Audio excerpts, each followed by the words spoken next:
그럼 시작하겠습니다. 자, 참석자들, 토론자분들 자리에 착석해 주시기 바랍니다.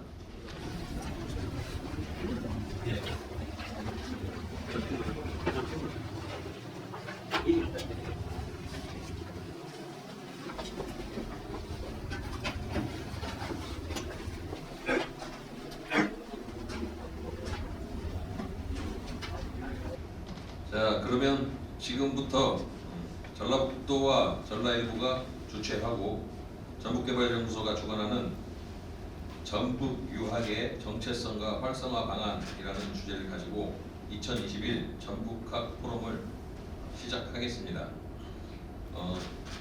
토론 관련 진행자 및 토론 주제 발표자들을 소개하겠습니다.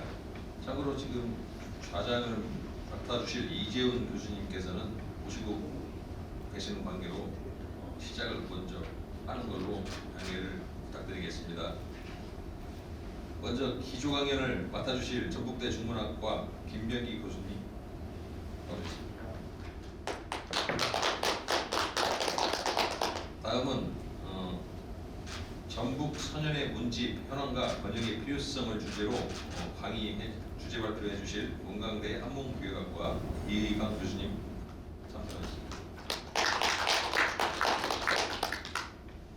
다음은 실천적 지식인의 성지 전북 유학의 정체성을 주제로 주제 발표를 해주실 전북문화재 김진돈 위원님 참석하셨습니다. 반갑습니다.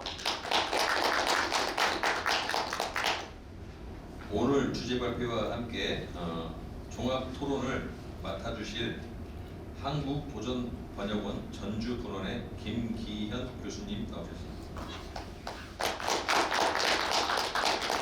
마찬가지로 토론에 나서주실 전북연구원 박정민 박사님 나오셨습니다. 기조 강연을 맡아주실 김병기 교수님이 전북학의 저변, 전북 유학의 정체성을 주제로 강연을 시작하겠습니다. 오늘 제가 하고자 하는 얘기는 20세기, 21세기 유학진흥의 필요성과 전북 유학의 역할이라는 제목으로 말씀을 드리도록 하겠습니다. 사실 유학이라는 이야기를 하기 위해서는 굉장히 범위가 넓습니다. 넓은데 정해진 30분 이런 시간에 이야기 다 할 수는 없고, 그래서 저는 오늘 이야기를 이 시대에 왜 유학이 필요한가 하는 문제하고, 그 다음에 그러면 이 시대에 유학이 필요하다면 전북의 유학은 과연 이 시대 유학 진흥에 있어서 어떠한 역할을 할 수 있을 것인가 하는 점에 대한 이야기를 주로 해보도록 하겠습니다. 그래서 대강 오늘은 유학, 그러면 필요성은, 전북 유학의 진흥 필요성은 이것인데 왜 필요한데, 그 다음에 어떻게 진흥을 시키고 어떤 역할을 할 것인가를 보기 전에 이 유학이 이 시대에 왜 쇠퇴했는지 그것을 먼저 좀 따져보고자 합니다. 그래서 순서는 유학 쇠퇴의 원인, 유학 진흥의 필요성, 그리고 21세기 유학 진흥과 전북의 유학의 해야 할 역할과 전북 유학의 현대적 활용, 이런 세 방면으로 이야기를 하겠습니다. 방금 한 얘기처럼 유학이 쇠퇴하게 된 원인을 짚어보고 이 시대의 유학을 진행해야 할 필요성이 어디에 있으며, 만약 진흥해야 한다면 전북의 유학은 어떠한 방향에서 어떤 역할을 할 수 있을지에 대해서 살펴보고자 합니다. 유학 쇠퇴의 원인은 여러 가지 원인이 있겠습니다만은 그 중에서 큰 것을 두 개를 이야기한다면, 일제 강점 시기를 살았다는 것과 그 다음에 광복 이후에 우리가 미국 분정을 겪고 미국이 사실상 굉장히 우호적인 관계로 우리나라에 진주하기 시작했지만, 사실상 점령군을 유치해서 한국에 진주하면서 이 유학이라는 학문이 크게 타격을 받았다라는 이야기를 하면서, 그 중에서도 일제 강점으로 손상당하고 미 군정으로부터 유린을 당했다. 저는 이런 표현을 하고 싶습니다. 유린이라는 말은 아시다시피 발로 짓밟혔다는 뜻이 되겠습니다. 그러면 왜 그러느냐 하면은, 미 군정이 들어오면서 우리나라의 교육 정책상 어문 정책, 사회적인 어문 정책과 일반 교육 정책에 엄청난 변화를 가져오는 일이 벌어졌습니다. 그것은 바로 한글 전용이라는 어문 정책입니다. 미 군정청 학무국은 한글 전용에 관한 사항을 다음과 같이 해서 모든 초등학교 교과서, 모든 공기관의 잡지, 모든 공기관의 공문 이거를 그 전에 썼던 한자를 다 폐기하고 한글로 쓸 것만을 지시하고 강요하는 한글 전용 정책을 많은 사람들이 한글 전용 정책이 후대에 뭐 박정희 대통령이나 이런 분들에 의해서 이루어졌다고 생각하지만 사실은 미 군정청에서부터 이루어졌다는 사실에 대해서 우리가 좀 생각을 해야 합니다. 그런데 이 부분에서 굉장히 중요하게 우리가 봐야 할 부분은 일제 탄압 아래서 조선어학교 사건으로 옥고를 치르면서 지켜온 한글을 되찾은 기쁨에 그 당시에 한글 전용에 찬성했던 분들이 너무나 기쁜 나머지 이제는 한글을 다시는 놓지 않으라는 의지로 예전에 주시영이나 서재필이 했던 것처럼 한글 전용 운동반이 애국애조고 길이라고 생각하여 그렇게 한글 전용을 주장했는데 사실은 이때 그런 주장이 미군들이 한국에서 한자를 없애고자 하는 그런 의지와 맞아떨어져 가지고서 한글 전용 정책이 쉽게 우리 사회에 파고들었다고 생각을 합니다. 그 당시에 이 한글 전용을 주장하고 있는 분들이 좀 더 열린 안목으로 민족문화와 장래를 내다보았어야 하며 자신의 주장을 관철하기 위해 한글 전용법을 속전속결로 처리할 것이 아니라 북한물 훈용을 주장하는 사람들의 유훈이한 의견을 경청하면서 실제로 바른 길이 어떤 길인지를 찾았어야 할 텐데 그러지 못하고 그냥 하루아침에 한자가 우리 사회에서 사라지는 비운을 맞이했다. 이것이 유학 전투의 가장 큰 원인이라고 저는 생각합니다. 뿐만 아니라 모든 교과과정이 미국식 교과과정으로 편성을 하게 되었다는 사실입니다. 광복과 동시에 들어온 그 외국의 유학 제도가 보급이 되면서 외국의 교육 제도가 보급이 되면서 우리의 유학이 쇠퇴할 수밖에 없었다. 사실은 영국의 옥스퍼드 대학을 세계에서 가장 유명하고 오래된 대학이라고 이야기를 하지만 옥스퍼드 대학의 초기 모습과 제가 정확하게 연구를 해보지는 않았습니다만은 약간의 자료를 가지고 본 바에 가면 옥스퍼드 대학의 초기 모습보다는 우리나라 고려시대의 국자감이 훨씬 진보된 대학의 모습이었고 조선시대의 성균관 대학은 옥스퍼드 대학보다 훨씬 더 앞서는 그런 대학이었으며 우리나라 각지에 있었던 향교, 서원 등은 서양 어디에서도 찾아볼 수 없는 우수한 교육기관이었다는 사실을 우리는 다시 한번 상기해야 한다고 생각을 합니다. 그런데 그런 교육제들이 마치 우리가 교육의 미개 국가에 있던 양 새로 밀려들어온 미국식 교육에 의해서 완전히 짓밟히면서 우리의 전통 교육이 사라지고 그런 가운데 유학은 커다란 상처를 입었다라고 이야기를 할 수 있겠습니다. 그 다음에 또 한 가지 우리의 의식면에서 의학을 비롯한 서구 과학 문명이 전방위적으로 유입되었다 하는 그 이야기 이거를 빼놓을 수가 없습니다. 유학이 쇠퇴한 원인을 볼 때 제가 지금 유학이 쇠퇴한 원인을 자꾸 이야기하는 까닭은 그 원인을 알아야만 이 시대의 유학을 활성화시킬 수 있고 유학의 새로운 방향을 찾을 수 있기 때문입니다. 서양과 동양의 문화를 비교할 때 많은 비교 강점이 있겠습니다만은 상당히 많은 그 학자들이 지리학을 하시는 분이나 문화학을 하시는 분이나 이분들이 공통으로 주장한 내용들이 서양과 동양은 문화 발생부터가 좀 다르다는 이야기를 합니다. 서양의 문화가 발생한 나일강이나 유프라테스강, 티그리스강 이 강은 강 하류의 삼각주 지역에서 문명이 발생했다 한다면 동양, 중국의 경우는 황하에서 발생했다고 하지만 황하 하류에서 발생한 문화가 아닙니다. 황하를 커다란 발화를 보고 황하의 지류에서 발생한 문화들입니다. 위수랄지 낙수랄지 황하로 흘러드는 그런 지류의 삼각주 지대에서 동시다발적으로 발생한 문화가 바로 중국 문화라고들 이야기합니다. 이러한 까닭에 서양에서는 삼각주 한 지역에서 인구가 늘어나서 거기에서 생산되는 식량으로 인구를 다 먹일 수 없는 포화 상태에 이르렀을 때 어쩔 수 없이 외부로 나아가서 사오거나 뺏어와야 하는 그런 생활을 해야 했고 동양에서는 그 지역이 설령 포화 상태가 된다 하더라도 조금만 바꾸면 서양은 그 주변이 조금만 바꾸면 사막이고 고원지대였지만 중국 경우에는 방향을 바꿔도 역시 드넓은 평원이 전개되는 까닭에 서로 다투거나 뺏어오거나 싸울 필요가 없이 확장해가는 그런 삶을 살았다고 이야기합니다. 그러다 보니까 서양 사람들은 모든 가치를 이분화하여 자아와 비자아의 대립, 내가 없으면 너로부터 뺏어오거나 너로부터 사와야 한다는 자아와 비자아의 대립 관계를 봤다면 동양에서는 주변의 모든 것과 융합을 하는 천인 합의를 추구하는 그런 방향으로 나아가게 되어서 가치를 자아와 비자아의 대립관계로 파악한 인간의 삶의 자아와 비자아의 대립관계로 파악한 서양 사람들은 다른 사람에 의해서 자신의 자유가 구속되는 것을 최고의 수치와 불편함을 알았기 때문에 가치를 자유에 두었다 한다면 동양 사람들은 그게 아니라 천인 합의를 두었다. 이런 차이점을 이야기하는데 이게 전부 다 꼭 모두 다 적용되는 얘기는 아니지만 대부분의 학자들이 이렇게 이야기하는 것으로 저는 알고 있습니다. 이렇게 하다 보니까 서양과 동양 사이에 많은 차이점이 생겼는데 바로 서양에서는 종교도 윤리 도덕도 과학도 모든 것을 다 자아와 비자아의 대립관계로 파악하는 경향이 많아서 종교도 현세와 내세 즉 차안의 현세와 피안의 내세를 갈라놓고서 차안의 세계에서 하느님의 뜻에 따라서 잘 살면 피안의 저쪽 세상의 하느님 나라에 갈 수 있다 라고 가르쳤습니다. 근데 동양에서는 아예 내세관이 없습니다. 사람이 죽은 다음에 어디로 간다는 얘기가 아닙니다.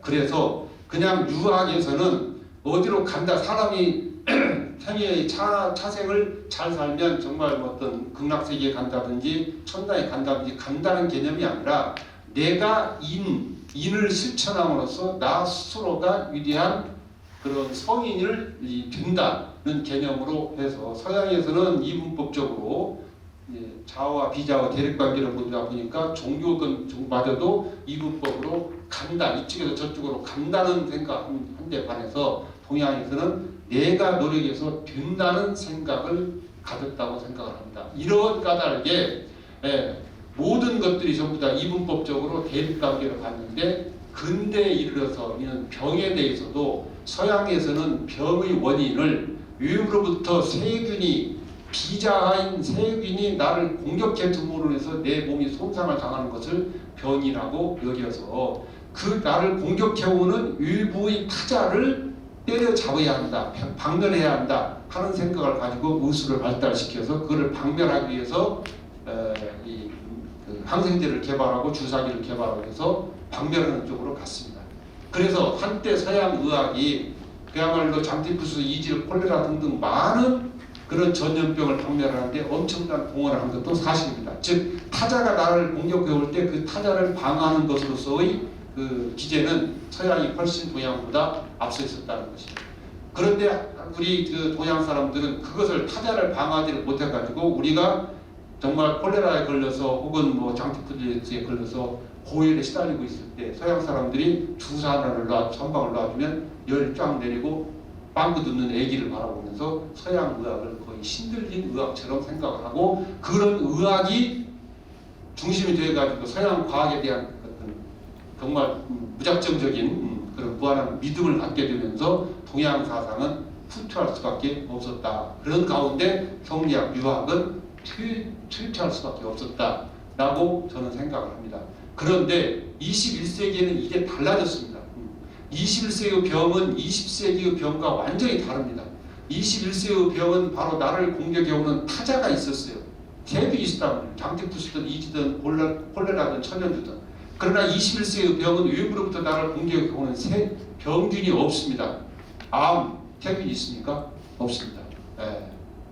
심장병, 고혈압, 당뇨병 다 이게 외부로부터 나를 공격해 오는 게 아니라 우리 몸 안에서 스스로 발생하는 병들입니다. 그래서 그런 21세기 병은 서양 의학이 사실은 속수무책으로 정복을 못하고 있는 거죠. 암도 정복 못하고 고혈압, 당뇨병, 심장병.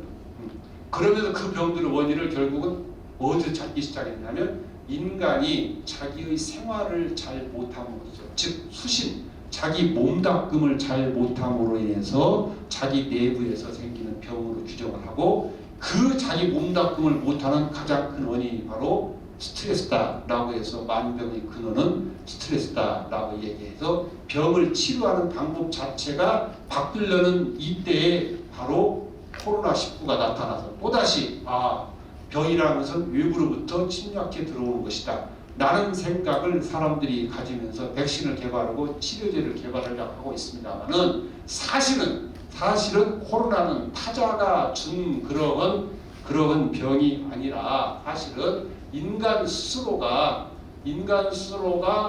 초미시적이 됐던 혹은 초거시 됐던 세계까지도 일일이 파헤치겠다는 오만한 인류의 호기심이 불러일으킨 재앙이라고 저는 생각합니다. 박쥐가 살고 있으면 그 박쥐를 그냥 그들의 삶을 살도록 놓아뒀으면 될 거를, 그거를 쟤들은 어떻게 사는지, 쟤들의 몸에는 뭐가 있는지를 보려고 미생물을 정말 미시세까지 보려다가 결국은 박쥐로부터 바이러스로 옮겨가고 코로나를 겪고 있다, 이렇게 생각을 해서 자연을 타자로 여겨서 내가 아닌 타자로 여겨서 싸우려 드는 과학 만능 주제를 벗어나 한자 문화권 문학의 바탕 정신인 천인 합일의 철학과 수신의 삶으로 돌아올 때에 바로 이러한 문제들을 다 해결할 수 있다고 저는 생각합니다. 그 다음에 이제 우리가 이제 병이랄지 과학 문명 요것이 이제 서양화 되면서 우리 유학이 굉장히 쇠퇴했다는 얘기를 지금까지 제가 했습니다만은, 사실 정신 문명에 있어서도 서양의 영향을 너무나 많이 받았습니다. 정신 문명. 그런데 그 정신 문명 쪽에서 영향을 가장 초기적으로 많이 받은 것은, 저는 많은 서양 철학 분야도 있고 여러 가지가 있겠습니다만은, 철학책은 일반인들이 잘 못 읽습니다. 안 읽습니다. 그런데 눈으로 보는 영화나 이 대중예술은 다 봅니다. 눈으로 보는 그림은 봅니다. 그래서 사람들이 쉽게 접할 수 있는 예술 문화로서 미술, 특히 회화 예술의 영향이 굉장히 크게 21세기, 20세기, 19세기, 20세기에 작용을 했고, 그것이 지금까지도 우리 사회의 문화로 존재하면서 우리의 문화가 유학이 밝힐 수 없는 그런 문화 환경이 되어버렸다라는 이야기를 하고 싶습니다. 그건 바로 뭐냐면 인상주의라 하는 그러한 이즘, 주의로부터 시작되었다고 생각합니다. 인상주의라는 그 문예운동이 나타나기 시작한 것은 바로 1939년에 카메라가 발명되면서부터입니다. 19세기 카메라가 발명되면서부터. 왜냐하면 그 이전의 화가들은 자연 사물을 있는 그대로 정교하게 사실대로 누가 더 픽진하게, 그야말로 똑같이 그리느냐에 따라서 미술의 가치, 그림의 가치를 평가했다면, 이제 카메라가 나오고 보니까 사람이 아무리 잘 그려도 카메라보다 잘 그릴 수는 없다는 생각을 하게 됐고, 이런 상황에서 화가들은 절망을 하고 이제 화가라는 직업 자체가 없어지게 생겼다 라는 생각을 위기에 빠져 있을 때, 일부 사람들이 바로 정확하게 사실을 그리는 그림은 카메라에게 맡기고, 인간은 바로 우리 인간이기 때문에 느낄 수 있는 느낌, 인상, 뭔 사물을 봤을 때 느낌과 그 인상을 그리도록 하자 라고 하면서 이른바 인상주의라는 것이 태동을 하면서 세잔들할지 고울할지 후기 인상파들이 이제 미술계를 주름잡게 됩니다. 이러면서 이제 인상파들이 발전해 가는데 바로 이런 것들이죠. 반고흐의 그림, 이런 그림들. 옛날의 그림들은 이렇게 그리지 않았습니다. 사실 모양을 바닷물을 파랗게 파도 모양까지 다 그렸지만, 이건 일렁이는 파도, 폭풍이 몰아치는 어떤 해변의 풍경을 자기가 본 느낌대로, 인상대로 그렸다 그 말입니다. 그런가 하면은 바로 해바라기 꽃도 자기가 해바라기가 느껴 보여주는 그야말로 이글이글 타오르는 태양과 같은 그런 인상을 그렸다 그 말입니다. 이게 바로 인상주의의 원래 모습들입니다. 이 인상주의의 원래 모습들, 이것도 마찬가지로 매화꽃이 피고 씨를 뿌리는 농부가 해를 등지고 있는 이 모습들을 보고서 그 평화로운 모습을 느끼고 느낀 인상을 그림으로 그렸다. 그런데 여러분들이 여기서 보시면은 느끼실지 모르겠습니다만, 이 인상주의 초기, 후기 인상주의 파들의 세잔드나 고흐 그림하고 우리 동양이 그렸던 문이나 그림을 비교해 보면 너무 비슷합니다. 이게 바로 전주가 자랑하는 강암 선생님의 묵죽화 그림입니다. 묵죽 대나무 그림입니다. 이 대나무는 실제 대나무는 이런 대나무는 없습니다. 이런 대나무는 없습니다. 그런데 이 동양의 문이라는 것은 대나무를 보고서 있는 그대로 그리는 게 아니라 대나무를 본 작가가 보고서 느낀 느낌을 그리기 때문에 서양의 인상주의가 매우 통한다고 생각을 합니다. 더욱이 제가 이 작품을 가지고 미국의 그 스미소니언에서 특강을 한다면서 동양의 문인화에 대해서 설명을 했더니 이 먹색이랄지 무슨 울림이랄지 문인화 기법이랄지 문인화의 어떤 여백업이랄지 이런 거에서 한참 설명하고 그러고서 이제 알아듣는 것 같아가지고 박수도 받고 그래서 뭐 다 알아들으셨죠? 그랬더니 감사합니다 알아듣습니다라고 이 얘기했는데 질문이 있다고 하면서 어떤 분이 한 여성분이 손을 들었어요. 그래서 이제 무슨 질문인가 물었더니 그 베를린 대학 교수라고 하시는 분이 근데 여기 있는 글씨는 뭐예요? 라고 물어봤어요. 근데 내가 왜 이렇게 바보 같은 짓을 했는가라는 생각을 했어요. 이 작품을 설명하면서 이 그림을 설명했더라면 훨씬 좋았을 건데라는 생각을 했는데 그제서야 이제 이 그림에 대한 서양 사람이라는 생각으로 이 글씨 이 글 뜻은 잘 못 알아들으라 생각하고 그림에 대한 보이는 모습만 설명했는데 그분의 질문을 바꿔서 이 시의 뒤에 부분만 설명을 해줬습니다.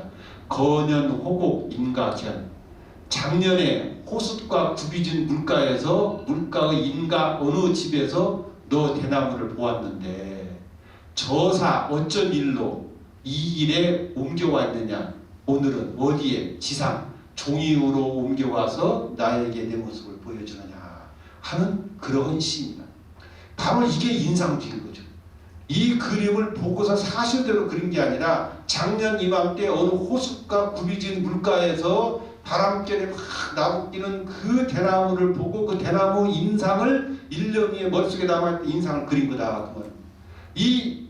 그런 동양의 문인화는 중국의 문인화는 서양의 이 인상주의 그림과 저는 너무나 흡사하다는 생각을 하고 이 서양 사람들이 벌였던 인상주의 운동이 바로 동양과 어떤 연결고리를 갖는 그런 계기가 되었으리라고도 생각합니다. 그런데 불행하게도 역시 서양은 서양이어서 이런 동양이 가지고 있는 문인화 어떤 청정성을 회복하는 쪽으로 청정성을 지향하는 쪽으로 예술이 발달한 것이 아니라 그들의 방식대로 예술을 발달시켜서 결국은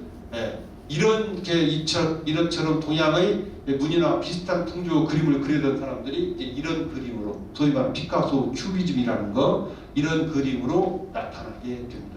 난해하고 이해할 수 없지만 나름대로 그들의 생각으로 복잡한 생각을 그려내게 되고 심지어는 이제 이런 그림 프랑스 사람 장 듀피아라는 사람의 작품인데 이 사람의 작품에 대해서 설명을 좀 들었더니 뭐라고 하냐면 인간이 한순간이라도 0.몇 초 혹은 1초 내에도 한 생각만 하고 있는 게 아니라 1초 내에도 한꺼번에 동시다발적으로 수십 가지 생각을 할 수 있다는 거죠. 여기서 지금 제가 말하고 있으면서 순간에도 내 아내 생각도 할 수 있고 애들 생각도 할 수 있고 한 몇 초 안에 수십 가지 생각을 할 수 있고 그 생각으로 인해서 내가 어떤 인상을 받는데 그 생각나는 동시다발적으로 생각나는 수십 가지 생각을 그냥 아무렇게나 화면에다 그려 넣었다는 거예요. 그게 이제 그런 방향으로 서양의 인상주의는 이제 점점 발달해가고 심지어는 이제 이런 그림도 몬드리안의 작품인데 이런 그림도 나타납니다. 네덜란드에 공항에 내렸더니 한눈에 쫙 보였던 것은 아무것도 아니었고 옷도 빨간색이었다. 튤립꽃. 한눈에 모든 것이 보이는 것은 노란색이었다. 이래서 다 생략하고 이렇게 노란 그리고 하늘이었다. 그래서 이렇게 색채 추상도 나타나게 됩니다. 그리고 심지어는 이제 이렇게 내가 생각할 인상은 참으로 저 소변기처럼 아름다운 그림이 미술품이 없다. 마르셀 듀상이라는 사람입니다. 이것을 전시장에 내다 이런 상황이 벌어지면서 어떤 현상이 나타나냐 하면은 예술을 자기 인상대로 표현했다는 생각을 하게 되다 보니까 차츰 어떤 경향을 띠게 되냐면 다는 아닙니다. 물론 사기성을 띠게 됩니다. 자기 마음대로 그려놓고서 드림 21, 꿈 2021 등등등 제목을 기이하게 붙이면서 사기성 짙은 미술 작품들이 나오기 시작합니다. 물론 분명히 다는 아니에요. 현대미술. 그러나 분명히 그런 작품이 나오기 시작하는데 그것은 바로 동양의 유가들이 지향했던 상리, 상형 모든 형상은 상식적으로 일치에 맞아야 하고 상식적인 형태를 가져야 한다는 통날의 소동파의 그런 이유가 너무나 배치되는 이유입니다. 소동파는 일찍 이야기했습니다. 1000년 전에 이미 이야기했습니다. 세상 사람들을 속여서 이름을 얻고자 하는 사람들은 반드시 형태가 정확하지 않은 것을 가지고 사람들을 설득하려 한다 하는 이야기를 소동파가 했습니다. 그 소동파 그 얘기는 바로 오늘날 현대미술이 21세기의 문화의 굉장히 중요한 척을 이루고 있는 현대미술의 그런 병폐를 한마디로 지적한 그런 말이라고 저는 생각합니다. 이렇게 해서 인상주의 자체가 나쁜 건 아니고 현대미술 자체가 나쁜 건 아니지만 현대미술이 인상주의로부터 시작한 현대미술이 말폐 현상을 일으키면서 서양의 미술이 동양으로 역수입돼서 서예마저도 저런 식으로 일본 서예는 변하고 말았습니다. 그러는 가운데 이제 인상주의의 말폐 현상으로 이 시대의 예술은 바로 이런 식으로 금융자본주의라는 건 사실상 일종의 도박과 투기에 가까운 현실 속에서 디지털 시대의 모든 것을 숫자로 계산을 하는 거품, 배우주의 가치가 한때 5조 원이라고 했습니다.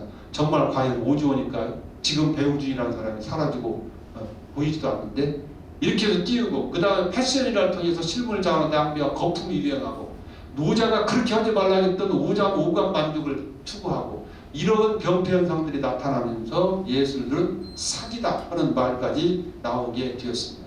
이게 바로 현실입니다. 그런가 하면은 극단의 음란 예술 논어에 보면은 여러분들 다 아시다시피 논어에 보면은 공오이단 사해야이라 이런 말이 있습니다. 이 말에 대해서도 여러 가지 해석을 할 수 있겠습니다만은 저는 중도의 상리와 상형을 벗어나 양극단을 추구하는 자극적인 것에 치중하는 것을 경계한 말이라고 생각합니다. 꼭 유가 사상에 반대되는 다른 양자나 북자나 같은 그런 이단들에 대해서 그런 이단도 포함하지만 중도를 지키는 그것을 벗어나서 양극단을 추구하는 것은 나쁜 일이다 라고 생각으로 공작한 거라고 생각하는데 요즘 세상은 중도보다는 보다 더 자극적이고 보다 더 사람들을 흥분하게 하는 그런 양극단의 예술, 극단의 예술을 추구하다 보니까 거품과 사기성의 예술을 영향하는 어떻게 해서든지 호기심을 자극하고 관심과 주목을 끌려고 하는 미술의 영향이 온 장르의 예술에 퍼져 결국은 극단적으로 음란하거나 폭력적인 연극이나 영화가 범람하고는 사태가 됐고 이런 상황 속에서 유학은 쇠퇴할 수밖에 없었다고 생각을 합니다. 이게 지금 유학이 쇠퇴하게 원인을 이유들을 좀 진단하고 있는데 제 생각은 그렇습니다. 그런 이상과 같은 이유, 즉 한글 전형의 어문 정책과 미국식 교과과정의 편성과 의학을 비롯한 서구 과학 문명의 전방위적인 유입과 거품의 문화예술과 극단의 음란 예술 등으로 인하여 유학은 쇠퇴 인류를 갈 수밖에 없는 상황이었고 또 지금도 그런 상황이라고 생각합니다. 그러면 이제 이것을 타개하기 위해서는 어떻게 할 것이냐? 당연히 유학을 부흥해야만, 유학을 진흥시켜야만 이런 방향을, 이런 그 폐단을 타개할 수 있다고 생각을 합니다. 바로 그런데 그것을 유학을 진흥 안에서 뭐로부터 진행해야 하느냐? 많은 항목, 많은 키워드, 많은 그런 그 덕목이 있겠습니다만 저는 예교로 새로운 인류 문화를 유학을 통한, 유학에서 이야기하는 예교로, 예를 통한 가르침으로 새로운 인류 문화를 창조해야 한다고 생각을 합니다. 그래서 예교의 내용을 보자면 철학하신 분, 혹은 한문학하신 분, 또는 여러 분야에서 내용들을 다르게 이야기할 수 있으리라고 생각합니다만은 저는 문학을 주로 전공한 사람으로서 예교 내용을 이렇게 주로 세 가지로 요약을 해봤습니다. 사무사의 청정성, 생각하면 사특함이 없는 청정성을 갖도록 가르치고 생활하고 하는 것이 바로 예교한 내용이 되고, 두 번째는 지호예의 절제성, 예의에서 멈출 수 있는, 멈추게 하는 그런 절제성을 바로 예교한 항목이 될 수 있고, 그렇게 해서 결과적으로는 천인합을의 자연성으로 자연과 합류할 수 있는 인간을 길러내는 것을 목표하는 것이 바로 예교다, 이렇게 생각을 합니다.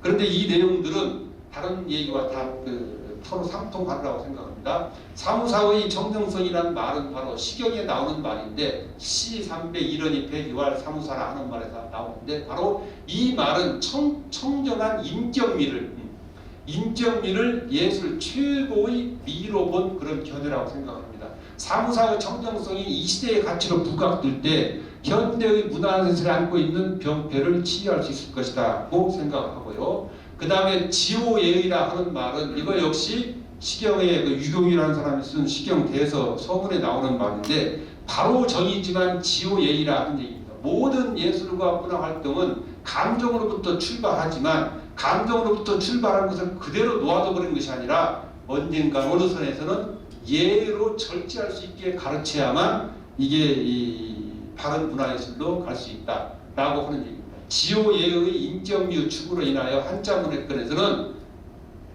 진시황 같이 폭군 시절에도 나체 조각은 없었습니다. 나체 그림도 없었습니다. 예로서 절제를 해야 했으니까. 그런데 제가 작년에 한 2, 3년 동안 유럽의 여러 나라들 한 10개 나라를 쭉 돌면서 활동을 좀 하고 그러면서 로마나 스페인이나 내가 가서 보다 보니까 어떤 때는 좀 무안하고 좀 민망할 때가 있더라고요. 완전히 벗은 남자 모습, 여자 모습 그냥 또 실물 크기로 조각이 되었고, 성당에도 그냥 서 있고, 거리에도 서 있고, 그래도 좀 유학을 좀 생각하는 동양이 사람 입장에서 좀 민망한 적이 있었는데, 진시황 같은 폭군 시절, 지금 마음대로 했던 시절에도 동양에는 이러한 예술은 그것을 예술품이라 해가지고 벗겨서 조각을 하는 예술품을 멋있다고 생각하고 한 예는 없습니다. 물론 그냥 언더그라운드에서 모르게 나오는 음화랄지 이런 것은 뭐 동서양이 공동으로 있는 것이니까 어쩔 수 없지만, 공식적으로 세상 앞에 인간 앞에 내놓고서 공식적인 예술로서 활동했던 것은 이런 차이, 바로 지호예의, 예의에서 멈출 수 있는 그런 예교를 했기 때문에 이런 문화 차이를 가져왔다고 생각을 합니다. 그 다음에 천인합일. 그래 이제 많은 사람들이 노자 사상과 공자, 육아 사상을 서로 많이 다르다고 생각을 이해하는데, 사실은 저는 같다고 생각을 합니다. 결국은 자연이라고 생각을 해요. 그래서 예기의 악기의 예란 천지의 질서이다 하는 말이 있는데, 육아에서 얘기는 예라는 것도 무슨 예로서 가르치니까 너 이렇게 해야 해, 저렇게 해서 절제하고 동제하고, 나중에 물론 그렇게 됐죠. 그런 현상이 나타났죠. 그렇지만 원래의 목적은 강제하거나 통제하기 위한 것이 아니라, 예란 자연의 질서와 타당성을, 자연이 가지고 있는 질서와 타당성을 배워서 인간도 자연처럼 질서 있고 타당 있게 살자는 인간과 인간 사이의 약속인 동시에 인간과 자연 사이의 약속이다. 저는 이렇게 생각을 합니다. 예라는 그래서 순자에도 나오고 다른 데 많이 나오지만 대신불약, 진짜 큰 믿음은 약속하지 않는다. 봄이 가면서 약속하고 가지 않지 않습니까? 내년 3월 1일날 12시에 올게 하고 약속하지 않고 가지 않습니까? 근데 어김없이 한 번도 안 빠뜨리고 어김없이 봄은 오는데, 사람은 촛단까지 약속한 사람은 왜 약속을 안 지키는지, 그래서 자연이 가지고 있는 질서성, 이것을 배워서 인간의 삶에 적용하자는 것이 바로 예라고 생각했을 때, 앞에서 말씀드린 이 세 가지를 회복하는 것이 바로 예교를 회복하는 길이라고 생각을 합니다. 그 다음에 유학을 왜 활성화시켜야 할 것인가, 이 시대 하는 문제에 대해서 정말 많은 사람들이 불안해하고 관심을 갖는 부분이 지금부터 이미 시작되었다고들 이야기합니다. 4차 산업혁명이라는 말이 산업혁명이 시작되었다고 이야기합니다.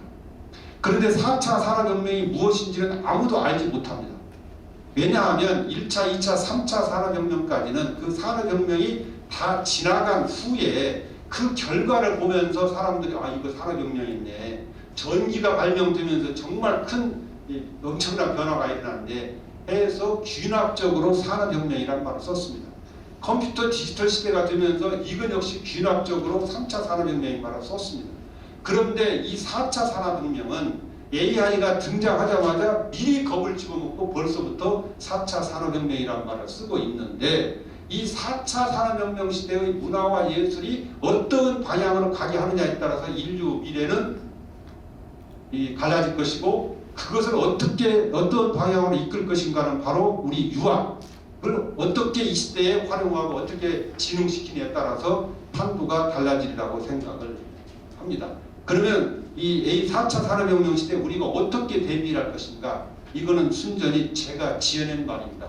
기여기인의 정신으로 AI 시대의 불안감을 극복해야 한다 하는 얘기인데 기여기인 이 말은 바로 기계는 그 사람을 담는다는 뜻입니다. 기계는 바로 그 사람이라는 뜻입니다. 그런데 중국 예술에서는 기여기인은 바로 기계는 바로 그 사람을 담는다는 뜻인데 중국 예술에서는 모든 것을 사람으로 표현했습니다. 왜냐하면 아까 말씀드린 것처럼 유가에서 추구한 최고 아름다움이 바로 수양된 인격미라고 생각하기 때문에 시도 그 사람 같아야 그 시여기인. 우리 뭐 서예가들이 그냥 입만 벌렸다고 하는 서여기인 글씨는 바로 그 사람이야. 전두환 글씨는 영락없는 전두환 글씨 같아요. 제가 봤어요. 네. 그렇습니다. 트럼프 글씨는 영락없는 트럼프가 생겼어요. 제가 그 트럼프 사인하는데 봤더니 그렇습니다. 김구 선생님 글씨는 영락없이 김구 선생님처럼 생겼어요. 이승만 글씨는 영락없이 이승만 글씨가 생겼어요. 차마 뭐라고 말씀 못 드리겠습니다만은 정말 그렇게 생겼습니다. 서여기인이에요. 근데 시도 마찬가지고 그래서 문여기인, 서여기인, 시여기인 이렇게 한다면 AI는 아직은 기계입니다. 그 기계를 우리 사람과 똑같은 생각을 할 수 있도록 사람적인 인간적인 생각을 할 수 있도록 기계를 가르치고 교육을 시키면 만들면 그렇게 활용하면 기계를 무서워할 이유가 하나도 없는 거예요. 기계를 그래서 예를 들자면 여러분들 등이 가려울 때 혼자 등을 못 긁으니까 긁는 물건이 있습니다. 그 물건을 우리는 효자수라고 하는데 원래 그 이름은 여의입니다. 여의라고 있습니다. 오늘날은 우리가 만사여의 하십시오. 만사여의 여유롭게 일을 잘 하십시오라는 말을 쓰지만 여의란 말이 나중에 그런 여유롭다 혹은 뭐 만사여의하라 이런 말을 쓰지만 여의 본래 의미는 물건 이름으로서 명사였습니다. 즉 오늘날 등을 긁는 효자수 같은 것이 바로 여의였습니다. 이게 바로 여의입니다. 이 사람이 갖고 있는 이게 여의입니다. 근데 유진남북조 시대 중림치련들이 대나무 밑에서 나무 밑에서 토론을 할 때 오늘날 우리 선비들이나 판소리하는 분들이 부채를 들고 다니듯이 거의 다 습관적으로 여의를 들고 다녔습니다. 여의를 들고 다니면서 등도 긁기도 했지만 토론이 벌어지거나 그러면 그 여의를 가지고 삿대질도 합니다. 내가 틀렸단 말이야 이런 식으로 이 얘기를 한다고 말입니다. 그래서 그 사람을 보기 전에 그 사람이 들고 있는 여의라는 물건이 어떻게 움직이느냐만 보면 상대방의 심리 상태를 알 수가 있습니다. 그래서 거기에서 여의라는 말은 이제 2중, 3중 원어로 파생되어가지고 그 물건이 그 사람 뜻과 같다는 말로 쓰이고 물건 이름으로 쓰이고 이렇게 되었는데 그러면 이 여의의 본래 목적은 뭐예요? 여유롭게 등을 긁기 위해서 여유롭게 내 뜻을 상대방에게 표현하기 위해서 발생한 게 바로 대나무나 나무 뿌리를 깎아가지고 오늘날 효자수하고 똑같다니까 그렇게 만든 것이 여의인데 이것을 사람들이 서로 들고 다니다 보니까 나중에는 그 여의가 사람들이 들고 다니는 물건 중에서도 장식품으로 인식이 돼가지고 이렇게 화려한 여의들이 나옵니다. 옥으로 만들고 황금으로 만들고 그래서 이거는 청나라 말기에 자이태호가 소장하고 있었던 여의들이라고 그러는데 그야말로 여의들이 등 긁는 효과가 등 긁겠어요? 전혀 긁을 수가 없죠. 동물 긁는다는 본래의 목적은 사라지고 뇌물성 선물로 장식품으로 활동해서 오늘날 박물관에서 볼 수 있는 중국 박물관에서 볼 수 있는 여의들은 대부분 다 저런 모양을 하고 있습니다. 자, 그러면 여기서 우리가 여의의 본래 목적에 충실했더라면 저런 사치로 인해서 청나라가 망하지 않았어도 되겠죠. 그리고 마찬가지로 오늘날 우리가 사용하는 AI라는 기계에도 여의의 본래 순수했던 그 목적처럼 AI도 그 정도의 절제를 해서 그 정도 범위 내에서만 사용을 한다면 우리에게 엄청난 문명은 이기로 다가오겠지만, 그렇지 않고 여의가 주는 교훈을 잃어버리고 저런 식으로 사치롭게 많은 지나치게 선을 넘어서 사용하면 결국은 재앙으로 다가올 것이다 라는 생각을 저는 하면서, 여의로부터 교훈을 얻어서 기어긴 기계는 바로 그 사람처럼 쓰다는 데 대한 인식과 그것을 인식을 하고 그것을 추구할 때 인류 미래는 있는데, 그것을 추구할 수 있는 원동력이 바로 저런 의식, 여기 인격미를 최고의 미로 본 유학의 미감이 살아나야 한다는 생각입니다. 그래서 유학의 예술 철학을 AI 시대에 적응한다면 기계 또한 그 기계를 사용하는 그 사람을 그대로 담궈둘 것이니까 재앙은 저절로 사라진다고 생각합니다. 인류가 만약에 경쟁의 군이 멀어 남을 죽여야 내가 살 수 있다는 생각이 팽배해 있으면 인공지능도 그런 생각을 가진 인공지능으로 변하게 될 것이고, 인류가 유학의 정신에 따라 인류끼리는 물론 인류 이후 다른 생명들과도 서로 양보하는 가운데 조화를 이루며 평화롭게 살기를 꿈꾼다면 인공지능도 자연히 그런 인공지능이 될 것이다. 왜? 기어기이니까. 이 시대의 유학을 진행해야 할 필요성이 바로 여기에 있다는 생각을 그러면 이런 유학을 진행함에 있어서 전국의 유학이 해야 할 역할은 무엇이며 전국의 유학을 현대에 어떻게 활용할 것인가 하는 문제에 대해서 이야기를 해보겠습니다. 전국의 유학자들은 많이 있습니다. 다 거론하지 못하고 그냥 이렇게 보면은 대강 이런 분들이 있다고 생각합니다.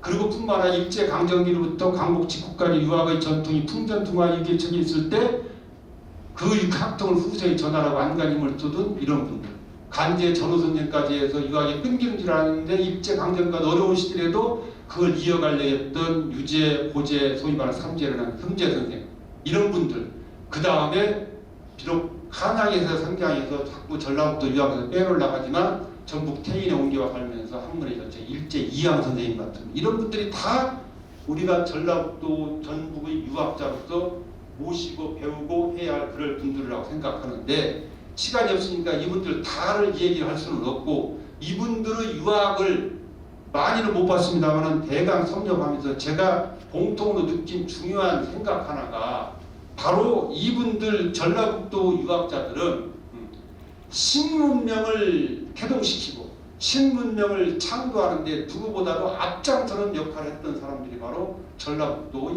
유학자들이라는 생각을 하게 되었습니다.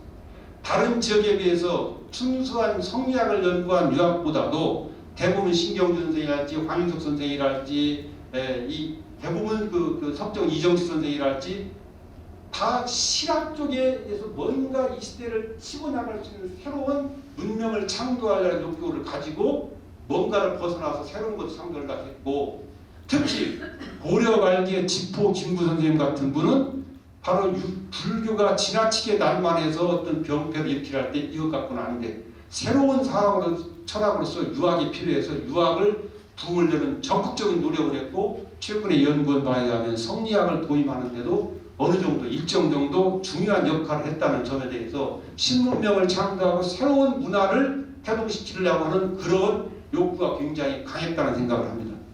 그 다음에 조선의 성리학이 조선을 바로 국가 이념으로 바로 잡은 뒤에도 그 성리학이 세월이 가다 보니까 성리학이 역시 또 지나치게 난만해져서 병폐를 드러낼 무렵에 중국의 영향을 받지 않은 상태에서 조선에서 자생적으로 실학이라는 학문을 주창하고 나선 그야말로 신문명을 창조하고 신사상을 내세운 그런 학자가 바로 전라북도에서 학문활동하는 반개 유영훈 선생이라고 생각합니다.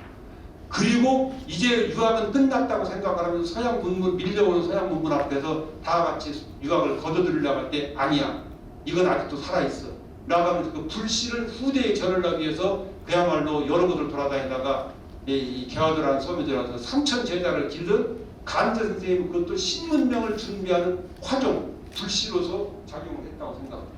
다른 어느 지역의 어떤 유학 풍토보다도 전라북도 유학이 가지고 있는 어떤 신문명의 태동과 새로운 시대의 창조라는 그 정신을 저는 이 시대에 전라북도가 앞장을 서서 살려나가야 한다고 생각을 합니다. 좀 구체적으로 알아보자면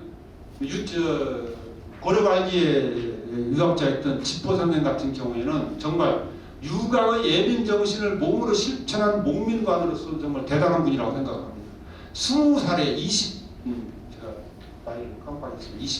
21세인가 2세인가 제주도에 그 목민관 제주 판관을 나가가지고 아무도 생각을 못했던 제주도의 동물들이 농작물을 뜯어서 피해를 주고 바람에 농작물이 쓰러지고 농토 경제가 없다 보니까 힘들다라의 농토를 빼앗아가고 이런 배달을 보면서 정책적으로 입안해서 제주도에 돌담을 쌓기 시작해서 오늘날 제주도 돌담이 그때부터 체계적으로 사용됐다는 사실은 우리 역사에서 정말 중시했다고 생각합니다.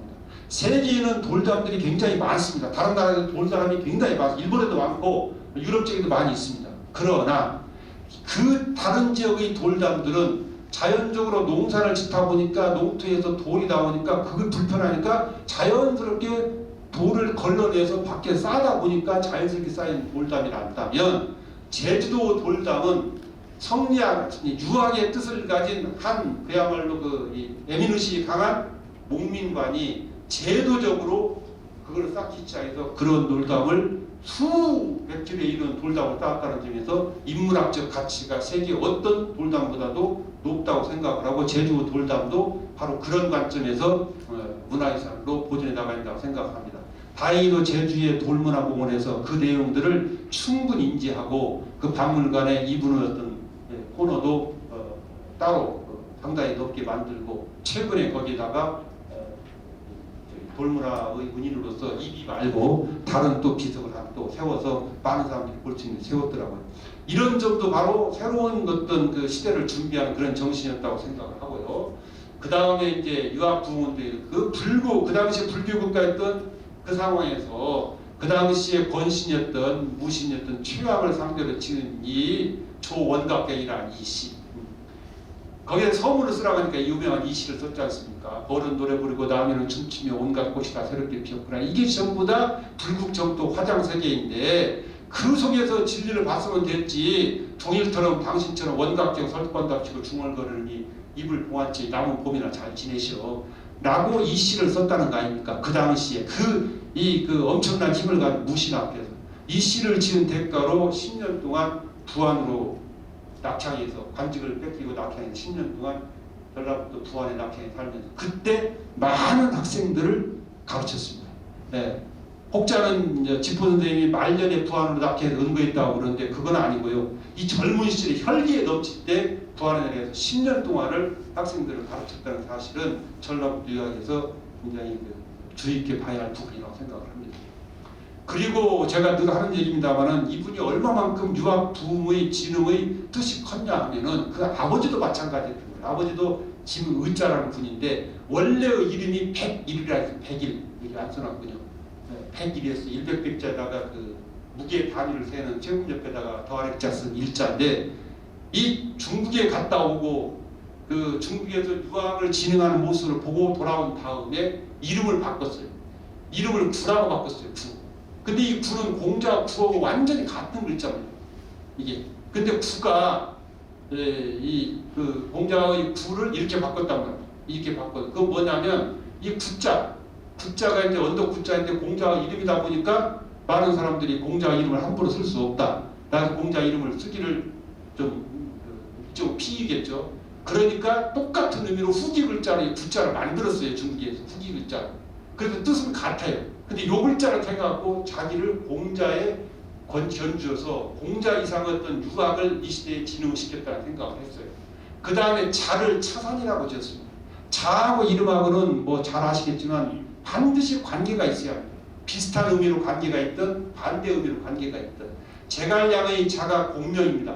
제갈량을 양자가 밝을 양자이기 때문에 공명 명자를 따서 박다는 의미를 취해서 자를 그렇게 지었습니다. 한유 자가 퇴지입니다. 한유의 유자는 나아갈 유자입니다. 앞으로 나아가라고. 근데 이 어렸을 때 한유는 좀 집안이 가난하고 좀 그러니까 아버지가 너는 앞으로 나아가라. 전진만이 갈 길이다. 그래서 이름을 유라고 지어줬는데 20세에 이제 관례를 때 보니까 이 사람이 너무 막 나갈 줄만 알고 진취적이니까 이제는 물러설 줄도 알아 하면서 자를 퇴지라고 지어줬잖아요. 물러날 퇴자를 써서. 그렇듯이 자하고 이런 거는 반드시 관계가 있는데 여기 구니까 부가 언덕이니까 산하고 관계가 있어야겠죠. 산을 택했는데 하필이면 그 앞에 붙이는 형용사는 차산이라고 했단 말이에요. 두 번째야. 공자를 퍼스트로 한다면 난 세컨드야. 두 번째로 공자 지를 이어서 두 번째 산. 공자 지를 이을 공자 다음은 산은 바로 나. 이런 의미로 자기의 차를 차산이라고 짓고 호를 지포라고 지은 것은 성리학의 주요 교재인 대학의 상방정이다 보면 지어지선에서 지자를 따가지고 지포라고 짓고 그야말로 앞에서 봤던 지오 예오 똑같은 짓지 않습니까? 지포라고 짓고 당신이 학생들을 가르치던 변산의 그 지역도 바로 지어지선의 지자를 알아야 한다 해서 지지란 말이다. 그 포구 이름을 지지포라고 지었다.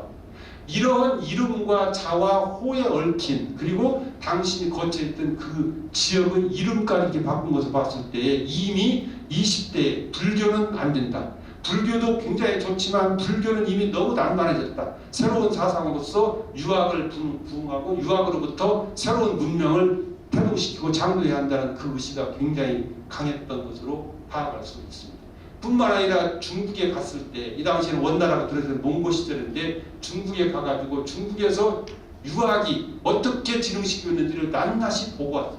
그때 이미 중국에서는 주자성리학이 남송성리학이 들어왔을 때입니다. 그리고 당대 최고 유학자인 왕학과 교류를 가지고 왔는데 많은 사람들이 왕학과 지포 선생이 친구가 한 번도 만난 적이 없어서 지포가 표전문을 써서 원나라로 보내면 왕학이 그걸 읽어본 다음에 내가 이 사람을 한번 만나봤으면 하고서 굉장히 아쉬워했다고 그러는데 최근에 제가 좀 연구해 봐가면 한 번도 안 만나봤기 때문에 이런 인재를 내가 한번 만나봤으면 뜻이 아니라 젊었을 때 만난 적이 있는데 이 친구를 얼굴은 못 보고 글만 보고 있으니 내가 너무 안타깝다. 한 번 봤으면 좋겠다. 만났으면 좋겠다. 그 의미로 한 얘기라는 것을 가르쳤습니다.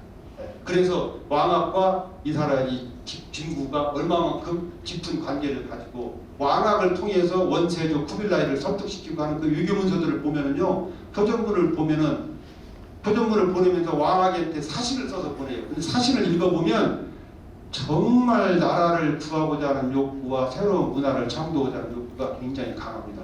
그래서 유학진흥으로 낡은 불교를 지찬 새로운 사상을 창조를 실현했다고 하고요.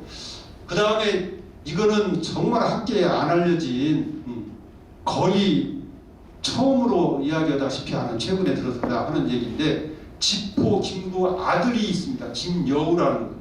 이분이 바로 원나라와 고려 사이의 결혼 동맹을 성사시킨 장본입니다. 이건 확실합니다. 원나라에 4년간 머무르면서 결혼 동맹을 성사시켰어요. 그리고 그 증거 자료를 최근 몇 년 전에 제가 발견해서 지금 그 증거 자료를 그 바로 김여우가 중려랑으로 받은 공신 노건이에요. 노건. 그 공로로 받은 노건을 발견해서 지금 전북대 박물관에 기탁을 해놨는데요. 그 내용을 읽어보니까 이분이 정말 대단한 일이 있더라고요. 결혼동맹을 성사시킴으로 해서 그 위에 고려 이외의 유라시아 대륙의 나머지 나라들은 전부 다 그 나라 본래의 왕통이 끊기고 국호도 몽고식으로 다 바꿨습니다. 그렇지 않으면 폴란드까지. 제가 폴란드를 실제로 가봤더니 그때 그 이야기를 하더라고요. 폴란드까지 그 왕통이 끊기고 징기스칸은 후예가 왕을 하고 나라인도 바꿨는데 그래도 많은 나라들이 결혼 동맹을 성사시키려고 유기적으로 무척 노력을 했는데 성사시키지 못하고 고려만 결혼 동맹이 성사되어서 이렇게 대륙 판도를 만들었다고 합니다. 이 유라시아 대륙에 몽고 원나라와 고려라는 나라 두 나라밖에 없는 그런 판도. 물론 이 밑에 베트남이나 이 지역은 이제 몽고 점령을 안 받았으니까 빼고 이만큼 지역에서 이런 상황을 만들었던 것은 우리 역사에서 이 김구 아들 김여우에 대해서 재평가를 해야 할 중요한 문제라고 생각이 들고요. 이런 상황에서 김구가 바로 원나라에 있으면서 4년 동안 머무르면서 설득을 합니다. 그 4년 동안 머무르면서 원나라에서 남송 유학이 들어와서 얼마게 번지고 있는가를 실제 눈으로 낱낱이 봅니다. 제가 얼마 전에 북경 국자감에 가가지고 그 원나라 때 있었던 그 흔적들을 좀 조사도 살펴보고 그랬는데 여기에서 중요한 사실 하나를 우리가 발견할 수가 있습니다. 원세조가 묻습니다. 너네 나라에도 향교가 있느냐라고 물었어요. 그러는데 이 김여우가 없습니다. 그렇게 얘기했죠. 그럼 왜 우리나라 고려시대 초기에 향교에서 교육다 시키고 그랬잖아요. 근데 왜 없습니다 답을 했냐면 그 당시에 원나라에서 새로 생기기 시작한 형태의 향교는 아직 우리나라에 없었습니다. 그러면 원나라에서 새로 생기기 시작한 형태의 향교란 뭐냐면 과거 향교가 유학을 가르치는 교육기관으로서 교육 역할을만 담당했다면 원나라에서 새로 생기기 시작한 원나라 비치기 시작한 향교는 공자에 대한 재향과 교육기관, 교육 기능을 동시에 추구하는 새로운 형태의 향교였습니다. 그 향교가 아직 고려에는 없습니다. 라고 이야기하고서 아 이건 후진이다 생각이 들어서 귀국하자마자 그 동생 김승인이라는 사람이 그 당시에 강릉 안무사로 나와 있었는데 너 지금 지방장관으로 나가 있으니까 네가 강릉에다가 중국식 즉 원나라에서 건립되고 있는 그런 제향공간과 교육공간을 겸한 향교를 빨리 지어. 그래서 거기서부터 번져나가게 하자 라고 해서 우리나라 최초로 강릉에다 그 새로운 형태의 향교를 짓습니다. 그래서 한민족 민족 대백과 사전이랄지 인터넷에서 많이 향교에 대해서 설명해 놓은 자료들을 보면 거의 다가 강릉 향교를 한국 최초의 강릉이다라고 설명한 이유가 왜 고려시대 전기 중경에 향교가 있었는데 왜 강릉 향교를 그렇게 이야기를 하고 강릉 시지 오늘날 발견하는 강릉 시지나 예전에 강릉 현지에도 다 그런 기록이 있는지를 따져봤더니 바로 이런 이유 때문이라는 점을 제 나름대로 추론해서 찾아냈습니다. 이런 역할을 했던 게 바로 김승인입니다. 이렇게 해서 유학 부운동과 성장의 도입의 선구자로서 김구 역할은 이 시대에 재평가되어야 하고 그 아들의 김여우와 김승인의 유학 진흥의 한 역할도 재평가되어야 한다고 생각을 합니다. 그 다음에 우리가 앞서도 얘기했지만 이 새시대의 신문명을 창조하고 새로운 문화를 태동시킨 인물로 반개 유영원 선생을 들을 수가 있습니다. 이분 역시 전국에서 그야말로 중국의 영향을 나중에 들어온 박제가나 박정희가 북한의 영향을 받은 게 아니라 자생적으로 한국에서 실학을 태동시켰다는 인물은 이것은 공리공론의 성리학이 매너리즘에 빠질 때 유학의 새로운 방향으로서 실학을 제시한 최초 인물이 바로 반개라는 점. 이 점은 전국 유학이 갖고 있는 굉장히 중요한 자상이자 자랑이라고 생각합니다. 그래서 바로 전국이 신문명 태동 신사상 창조의 성지가 될 수 있다고 생각합니다. 뿐만 아니라 유영은은 지배적 신분층에 속하면서 특권 계층의 중심에서 배제되었으며 평생을 제야의 지식인으로 살았다는 사실은 전통에 저항하는 요소라고 생각합니다. 이 점 역시 이 시대에 실학이라는 이름의 신문명 태동 신사상 창조에 큰 공헌이 있다고 생각합니다. 그 다음에 그래서 조선 시장의 비조 반개 유영은 이런 역할들을 했습니다. 이렇게 고르게 베푸는 교육제도와 공정한 인재등용 제도를 정비한다는 이런 일들은 바로 실학이라는 이름의 신문명 태동이고 신사상 창조 운동이었다고 생각합니다. 조선의 유학의 현대적 가치 창조로자로서 간제 천호 역시 마찬가지입니다. 전국을 돌아다니면서 어떻게 하면 자신의 뜻을 펼칠까 결국은 1913년 봄에 개화도 양리에 안착해서 교육을 펼치면서 개화도가 원래는 익혔었던 개화도가 개화도 봉화가 있다는 이유로 개화도로 바뀌었다가 중화 문명을 전통을 잇는다는 개화도로 이름이 바뀌면서 이게 이제 좀 중화 문명을 잇는다 했으니까 좀 사대주의적이고 그렇지 않느냐. 그게 아니라 유학이 원래 중국으로부터 오시니까 유학을 진흥하고 부흥시켰다는 의지로 이해할 수 있다고 생각을 합니다. 이렇게 하면서 자신을 육양노인이라고 좌우하면서 공자의 도덕을 기르는다는 의미에서 추양, 주자의 배로인 자양, 송시어의 배로인 화양, 스승 임원의 배로인 희양, 이 임금을 끝까지 보필하고 모셔야 한다는 생각에 임금 있는 한양, 자신의 본관이 담양, 여기서 양자를 따가지고 스스로를 육양노인이라 불렀는데 이것은 송나라 때의 북송 성리학을 일으킨 인물 중에 하나인 부양수가 자신의 호를 6.1거사라고 한 것과 매우 비슷한 현상이고 이런 자기 호를 이렇게 삼았다는 얘기는 바로 이런 의지가 이렇게 해서 이런 뜻을 가지고 유학을 진흥시키고자 하는 의지가 매우 강했다고 할 수 있습니다. 그래 결국은 간제의 시대는 국망의 시대였고 도망의 시대라고 생각했습니다. 그분 간제도 그렇고 간제 제자들이 나라도 망해버렸고 우리가 추구하고자 하는 유하고 도도 망해버린 시대예요.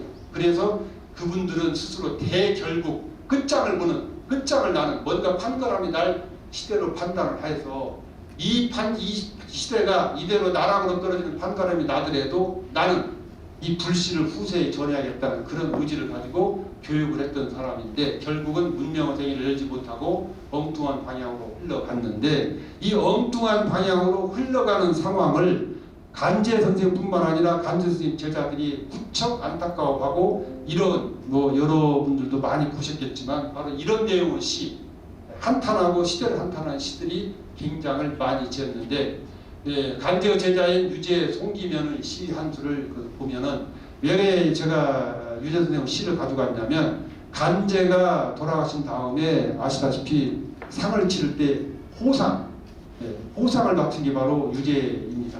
그만큼 간제와 깊은 관련이 있다는 생각을 들고 간제의 생각을 많이 받아들였다고 생각하는데 제가 이런 얘기하는 사이에 이미 다 읽었으리라고 생각합니다만은 세상사 이제 어디 앓거나 술에 취하고 노래 부르면 그만일까 쭉 하면서 마지막에 서로 싸우느라 내품기는 비린내 들이는 시들할 길이 없는데 이 부분 저는 개인적으로 이 부분을 읽을 때마다 가슴이 찡하면서 눈물이 좀 나오려고 하는 생각을 할 때가 있습니다. 나는 왜 헛된 일인 줄 알면서도 세상의 흐름을 바꿔볼 생각을 하는가. 광상 다시 욕바나 헛된 생각을 자주자주 하면서 강물의 줄기를만 내가 끌어다가 다른 방향으로 바꾸려는 생각을 왜 하는가. 세상 사람들이 다 나라 망했다고 생각하면서 술 마시고 놀고 이렇게 노래 부르고 술 취하고 그러면 될 거를 나는 왜 괴로워하면서 이렇게 할까. 오늘날 우리가 유학을 부흥시키고자 하는 의지도 바로 이런 의지가 아닌가 하는 생각을 저는 하면서 간제 선생님과 간제 선생님의 제자들이 이런 의지를 가지고 유학의 불씨를 남겨놨기 때문에 저는 오늘날 우리가 지금 이런 포럼도 갖는다고 생각을 합니다. 그래서 여기에서 나오는 저는 개인적인 얘기입니다. 이 만화라는 말을 굉장히 좋아합니다. 선비란 어떤 모여도 굴하지 않고 세상이 잘못 흘러가고 있다 한다면 세상이 잘못 흘러가는 그 강물의 흐름을 안 그런 줄 알면서도 바꿔보려고 노력하는 사람이 바로 선비가 아닌가 하는 생각을 합니다. 그래서 개인적으로 전주 한옥마을에 선비문화체험관이라는 건물을 시장님께서 우리 김승수 시장님께서 멋지게 짓고 거기에 현판을 써달라고 전주시 공무원께서 오셨어요. 오셔가지고 그래서 현판을 제가 뭐라고 쓸까요? 그랬더니 전주 선비문화체험관 이렇게 써달래요. 그래서 제가 그랬어요. 그것은 건물에 대한 설명이다. 건물 이름은 그러면 경복궁도 그냥 왕의 집무실 하면 될 거 아니냐. 교태전도 그냥 왕 침실 하면 될 거지. 거기를 뭘라고 교태전, 경복궁 무슨 흥인문 이렇게 이름을 짓느냐. 당신도 그냥 전주시 맨급 공무원 이렇게 하면 됐지. 뭘라고 당신 이름을 가지고 다니느냐. 진 이름은 따로 지어야 하지 않겠느냐. 그렇게 했는데 그거를 설득하는 데 상당히 시간이 걸렸습니다. 걸려가지고 설득을 해서 결국은 전주에 지금도 있습니다. 한옥생활체험관이 아니라 선비문화체험관이라는 건물의 현판을 이렇게 썼습니다. 제가 쓴 작품 중에서 조금 잘하는 만큼 잘 쓴 작품입니다. 묻지도 않으시니까 제가 되게 뻘쭘하잖아요. 이렇게 해서 이 만화라는 의미, 정말 이 역사의 흐름, 세상의 흐름이 잘못됐다면 그것을 안 되는 줄 알면서도 바꿔보려고 노력하는 게 바로 선비라고 생각하고 그게 바로 육아정신이라고 생각을 하고 이 시대에 우리가 그 육아정신을 진흥을 시켜야 한다고 부흥을 시켜야 한다고 생각을 합니다. 그래서 결론 말씀드리자면은 한국 사상이 매너리즘에 빠질 때마다 신문명 태동자 역할을 해온 전북이 중심이 되어 유학을 바탕으로 새로운 주의, 이즘을 창출하고 그 주의를 중심으로 르네상스 운동을 벌려한다고 생각을 합니다. 이 시대의 유학을 연구하는 연구가 가장 과거에 빠져서 과거에 이랬다더라 하는 것만 밝혔는 게 아니라 우리가 좀 더 큰 포부와 넓은 안목을 가지고 이 문화를 부흥을 시켜서 새로운 전북 르네상스, 좁게는 부안 르네상스 시대를 맞이해야 한다는 것이 제 생각입니다. 그리고 그렇게 해야만 전북 유학의 미래가 있다고 생각을 합니다. 주의를 창출하고 그 주의를 중심으로 르네상스 운동을 벌여야 합니다. 여기서 주의를 창출하자는 이야기를 했습니다. 지금까지 모든 인류가 들여왔던 주의라고 붙은 것은 서양 사람들이 거의 다 창출했습니다. 문예의 사조인 로맨티시즘이랄지 리얼리즘이랄지 모더니즘도 전부 다 서양 사람들이 한 것입니다. 모더니즘 다음에 사실 여기 철학하시는 우리 김기현 선생님 계십니다마는 인류 사회에 이즘이 없어져 버렸어요. 이즘 모더니즘 다음에 뭐를 추가하는 새로운 이즘으로서 나오지를 못하니까 궁여지책으로 붙인 게 모더니즘 이후란 이유로 포스트 모더니즘이라는 말을 썼잖아요. 근데 한때 포스트 모더니즘이라는 유행을 하면서 뭔가 새로운 것을 찾으려고 하는 것 같아요. 이제는 포스트 모더니즘이라는 말 자체도 없어져 버리고 전 인류가 이즘이 없는 시대를 살고 있다라는 생각을 하고, 이즘이 없기 때문에 사실상 지향하는 바가 인류가 공통으로 지향하는 목표가 없고, 그러다 보니까 어떻게 보면은 지나치게 좀 심하게 표현한다면 동물적 본성만 남아서 만인에 대한 만인의 투쟁의 사이로 자꾸만 가는 게 바로 현대사회가 아닌가 생각해서, 그거를 제어하고 막기 위해서는 전북유학이 앞장을 서서 이 신문명 태동지의 역할에 어떤 전북유학이 앞장을 서서 새로운 주의를 창출해서 르네상스 운동을 권리한다고 생각을 하고, 이것이 전북의 유학이 가진 힘이고 전북의 유학이 해야 할 역할이라고 생각합니다. 장차 건립들, 그래서 유학진흥을 위한 기구, 지금 이제 도에서 추진하고 있죠. 그 명칭을 우리 위원회에서 한국유학미래문명원이라고 정했습니다. 이렇게 정한 이유도 바로 앞으로 우리가 전북은 실제로 한국 성리학의 비교 역할을 했다고 할 수 있는 집보 김구를 앞세워 한국의 유학을 대표하는 지역으로 거듭남으로써 한국의 유학을 대표하는 자부심을 대표한다는 자부심을 가지고 전북의 유학을 중심에 두면서 한국의 유학을 망라하는 연구를 함으로써 새로운 주의를 창출하고 르네상스 운동을 활발하게 전개하여 새로운 미래 문명을 창조하는 역할을 전북 유학이 해야 한다고 생각합니다. 제 발표 마치겠습니다. 감사합니다.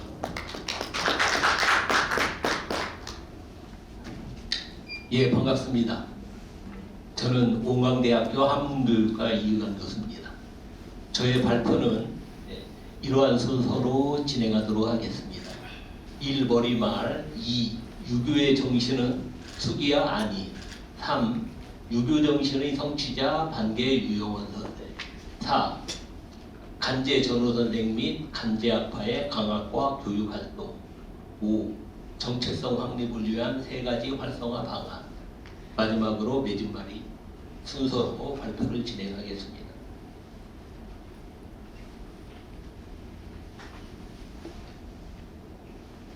예, 머리말입니다. 오늘 진행한 토론의 주제 설정은 유교의 현대적 가치를 전제하고 있습니다. 유교의 핵심 정신은 무엇인지 간단한 정리가 필요한 이유입니다. 그리고 유교의 본질을 고리타분하고 권위주의적인 가르침으로 오해하는 일반인들이 아직도 있기 때문입니다. 그래서 본 발표는 우리의 집단 무의식 속에 깊이 내재하여 현재적 삶에 여전히 작용하고 있는 유교의 핵심 사상을 제시한 뒤 그 바탕 위에서 전북 유학의 정체성을 규명하고 활성화의 방안을 모색해 보도록 하겠습니다. 두 번째입니다. 유교의 정신은 수기와 아닙니다.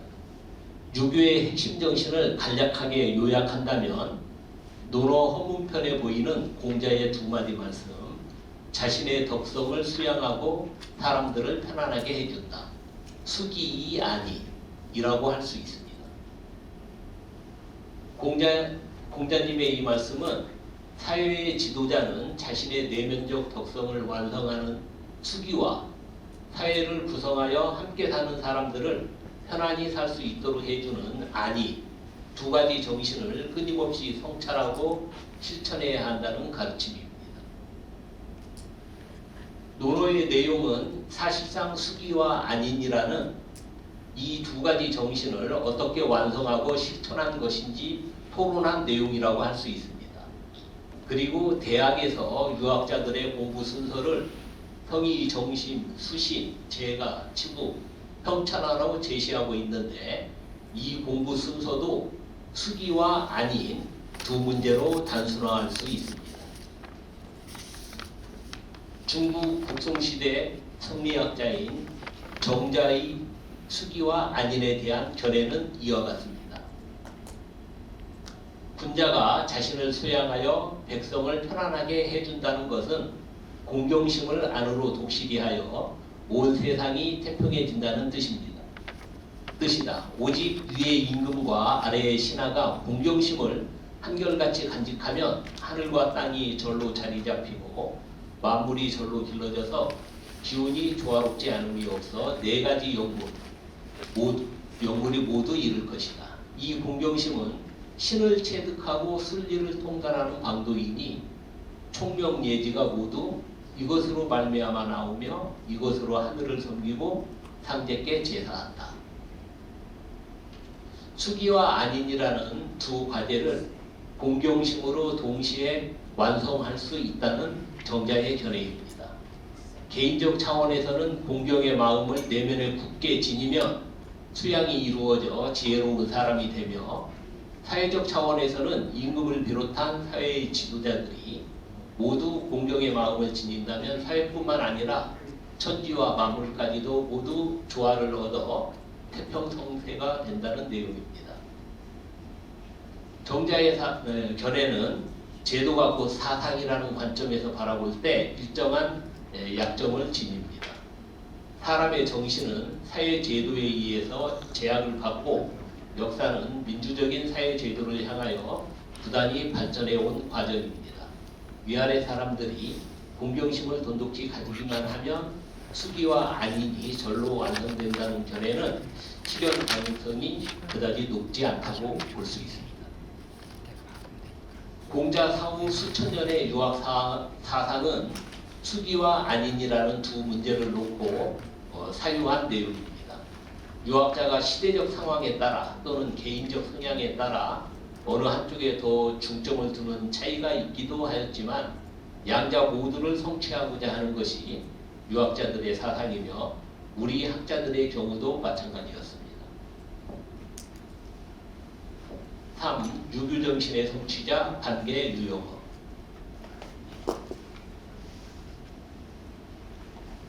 유교의 핵심 정신인 수기와 안인을 원만하게 성취한 전국의 대표적 인물로 반계 유영원 선생을 들 수 있습니다. 실학의 빚으로 자리매김하는 연구 성과가 그동안 많이 쌓였는데 수기와 안인이라는 두 척도를 사용하여 선생의 학문을 살펴본 결과 이 양자 모두에 대해 고도의 성취를 보였기 때문입니다. 반계 선생이 인격을 완성하기 위해 수기에 기울인 공부를 살펴보도록 하겠습니다. 사람의 마음은 본디 비어 있는데 기질로 인해서 맑게도 되고 탁하게도 되느니라.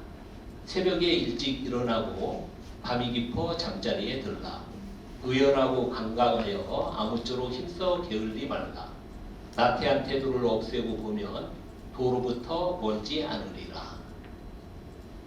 이 한문 원문은 읽지 않겠습니다.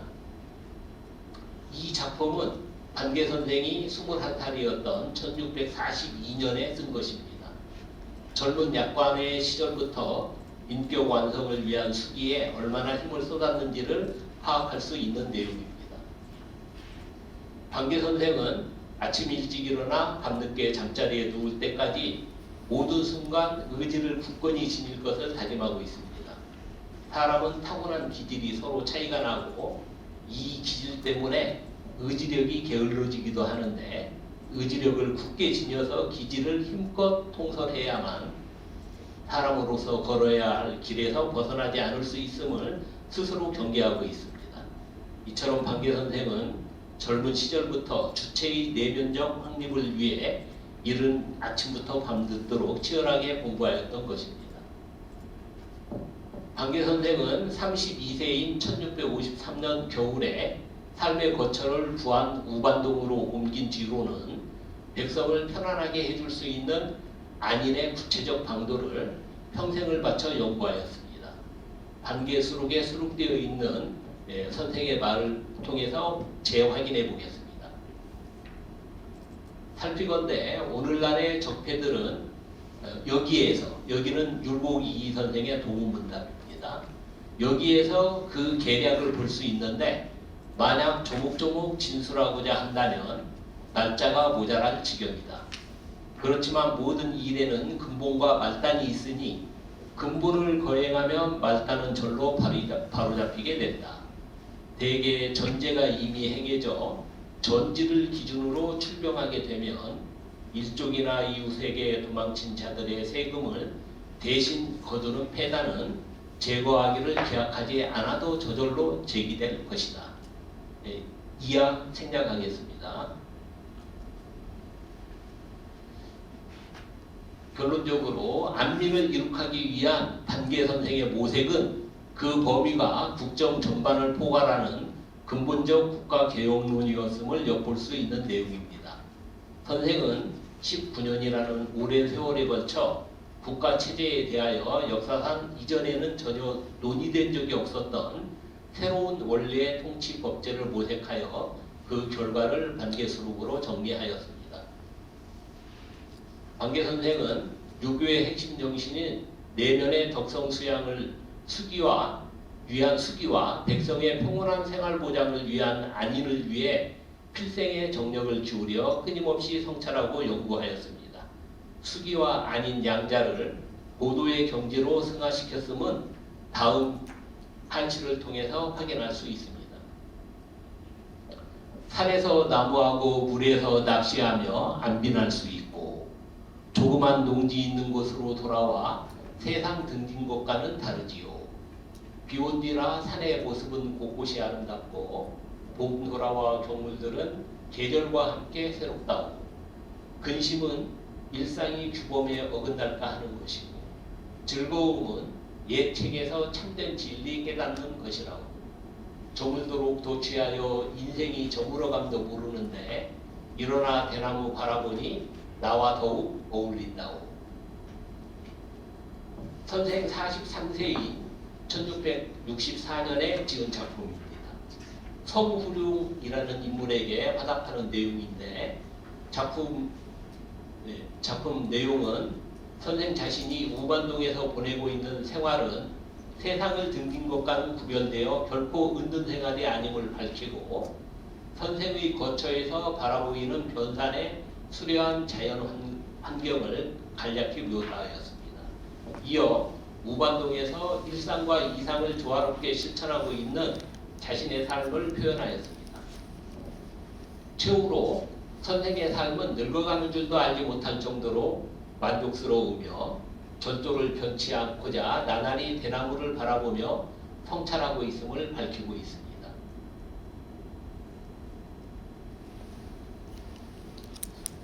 선생은 안인이라는 자신의 사회적 실천을 목적성을 띠지 않는 경지로까지 승화시켰습니다. 30대 중반의 한시 작품에서 남아가 사방에 뜻을 두는 것은 공명을 위해서만은 아니다. 남아 사방지 불도 위공명이라고 표현하였습니다. 산문에서는 군자가 천하에 선을 행하는 것은 목적이 있어서 하는 것이 아니다. 천리가 응당 이와 같아야 하기 때문이다. 군자지 위천하선 비유이위 천리합 여차라고 하였습니다. 내면의 덕성을 수양하는 수기와 백성을 편안하게 해주는 안인은 동전의 앞뒷면과 같은 상보상생의 관계라고 할 수 있습니다. 수기라는 내면의 주체가 확립되어야 안인이라는 사회적 실천이 가능하며 동시에 안인의 사회적 실천을 통해서 수기의 내면은 더욱 확고하게 완성되는 것입니다. 지금까지 고찰한 내용으로 볼 때 반개 선생은 수기와 안인을 원만하게 성취한 전국 유학이 내세울 수 있는 가장 대표적인 인물이라고 할 수 있습니다. 4. 간제 전후 및 간제학파의 강화파 교육활동. 유학자의 수기와 안인을 실천하는 방식은 시대 상황에 따라 그 양상을 달리합니다. 일제의 침탈로 나라가 망했던 비상한 시기를 당하여 전국 유학자의 대표적 인물인 간제 전후 선생 및 간제학파 유학자들은 백성들의 생활을 편안하게 해주는 안인의 이상을 자정의리에 입각한 강학과 교육활동으로 구현하는 특징적 면모를 보이고 있습니다. 자정의리란 서경 미자편에서 은나라 조왕의 백부였던 기자가 조왕의 서영인 미자에게 각자의 의리에 알맞게 행동하여 각자의 처지에서 스스로 선왕에게 충성을 바쳐야 한다 라고 권하였던 데에서 유래합니다. 왕국의 시대에 대처하는 각자의 태도는 일률적인 하나의 노선만을 고집할 수 없고 오직 각자의 처지에 알맞은 의리를 선택해서 대응해야 한다는 정신입니다. 간제 선생을 비롯한 간제학파 유학자들이 견지하였던 강학과 교육 활동은 다른 지역과 달리 전북 지역에서 특별히 투철하였습니다.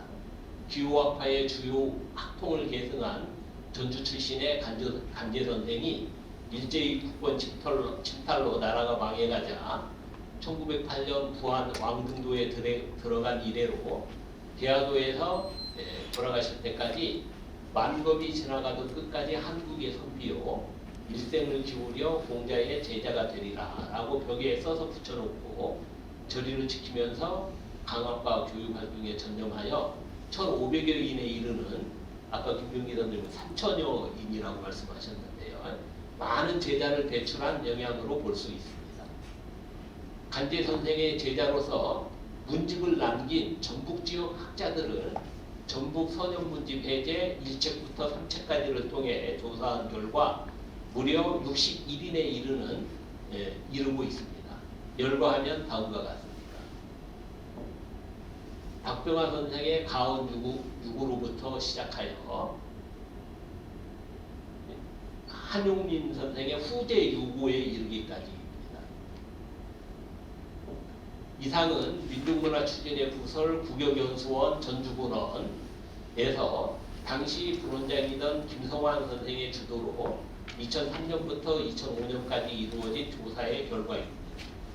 조사 과정에서 누락이 전혀 없다고 보장할 수는 없지만 전국 지역에는 문집을 간행할 수 있을 정도의 학문 수준의 도달한 간제학파 유학자들이 전국 다른 지역과는 비교할 수 없을 정도로 월등히 많았다는 사실은 여실히 파악할 수 있습니다.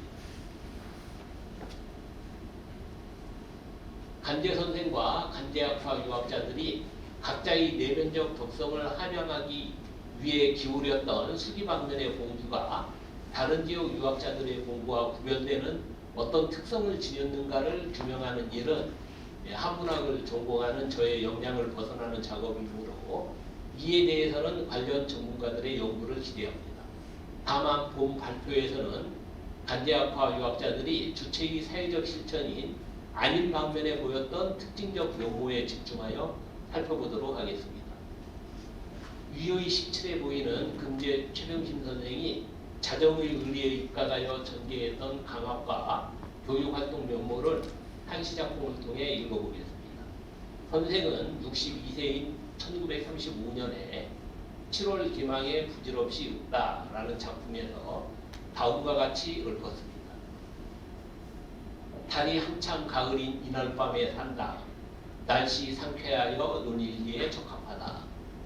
우물과 우동잎 가을바람에 떨어지고 섬돌의 개수나무는 흐르는 옥로에 빛을 번뜩인다.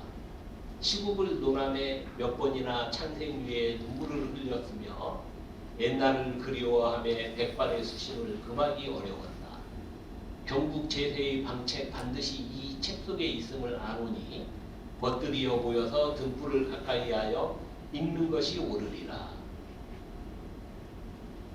작품의 내용을 살펴보면 금제 선생은 달빛 쾌청한 가을 날씨에 자신이 강항하고 있던 옥류정사를 산보하고 있습니다. 불어대는 가을바람에 우물가 우동잎은 벌써 떨어지기 시작하고 섬돌가의 개수나무에서는 이슬에 반사된 달빛이 번뜩입니다.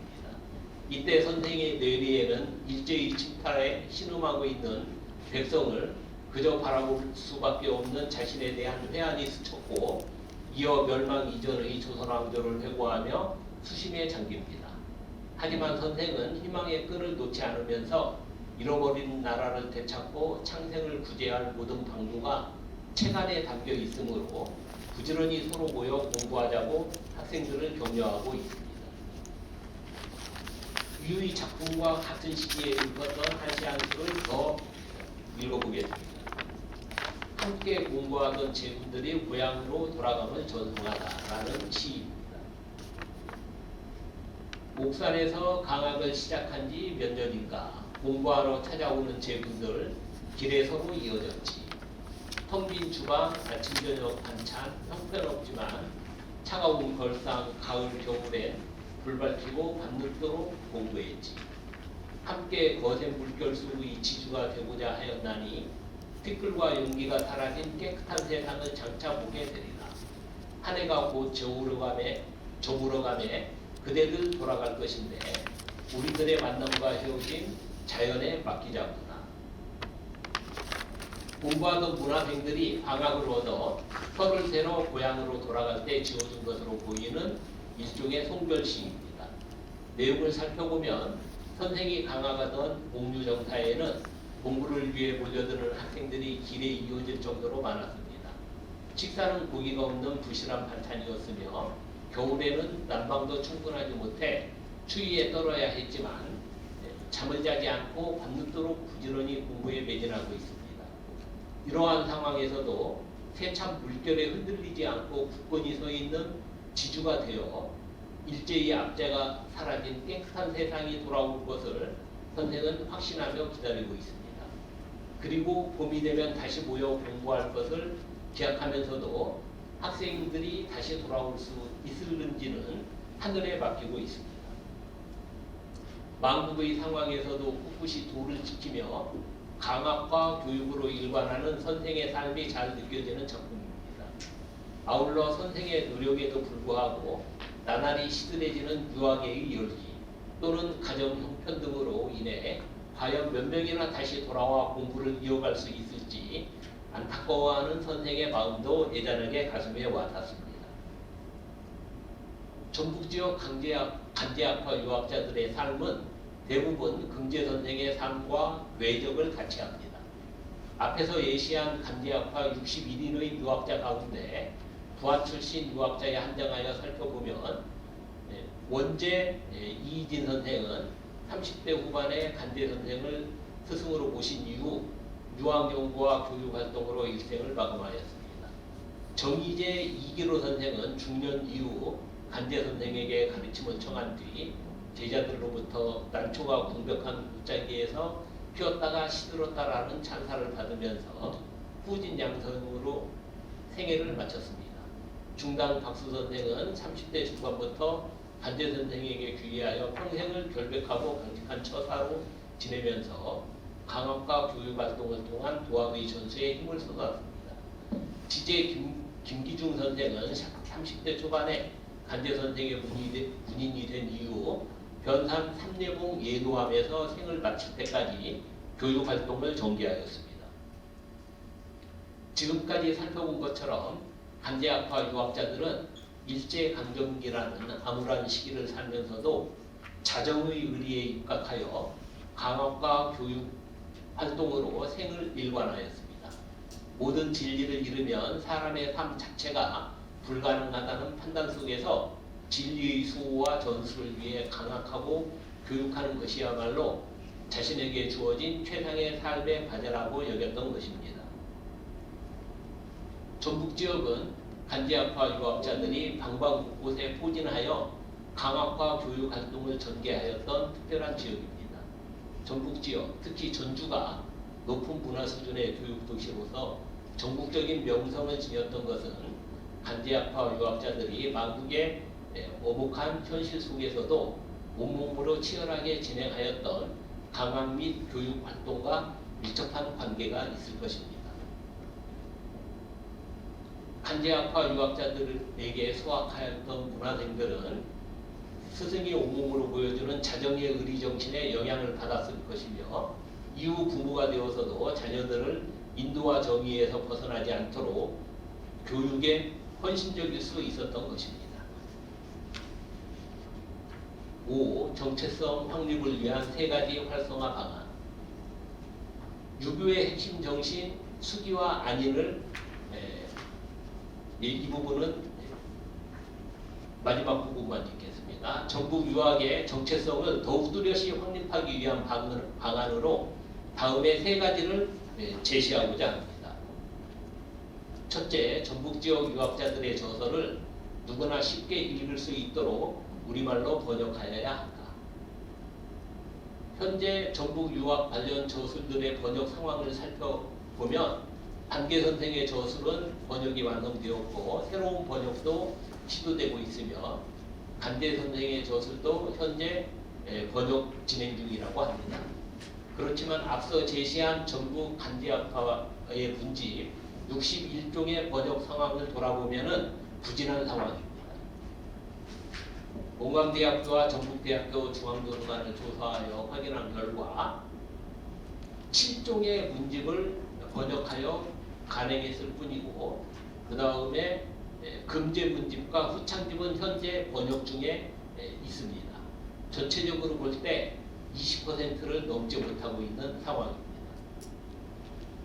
번역을 진행할 때는 반드시 상세한 역주와 해설이 곁들인 학술서로서의 면모를 갖추어야 합니다. 특히 공공단체의 지원에 의해 이루어진 번역은 질량에 대한 평가가 필요합니다.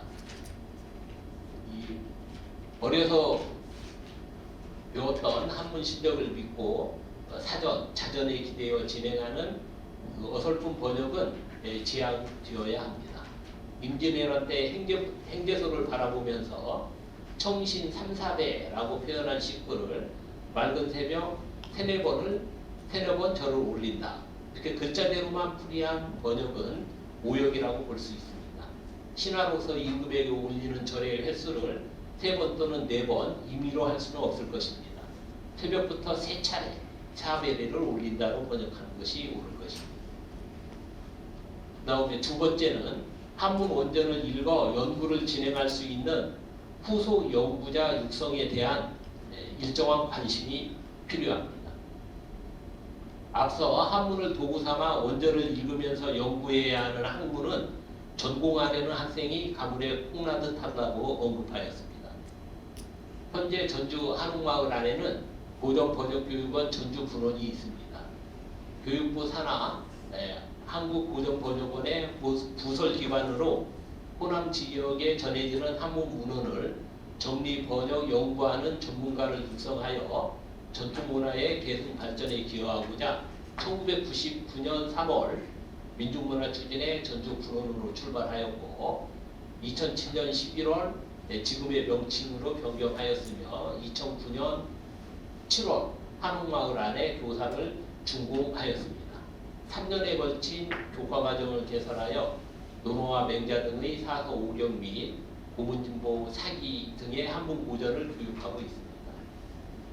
매년 20명의 신입생을 선발하는데 최근 몇 년 이래로 정원 미달 상태를 벗어나지 못하고 있습니다.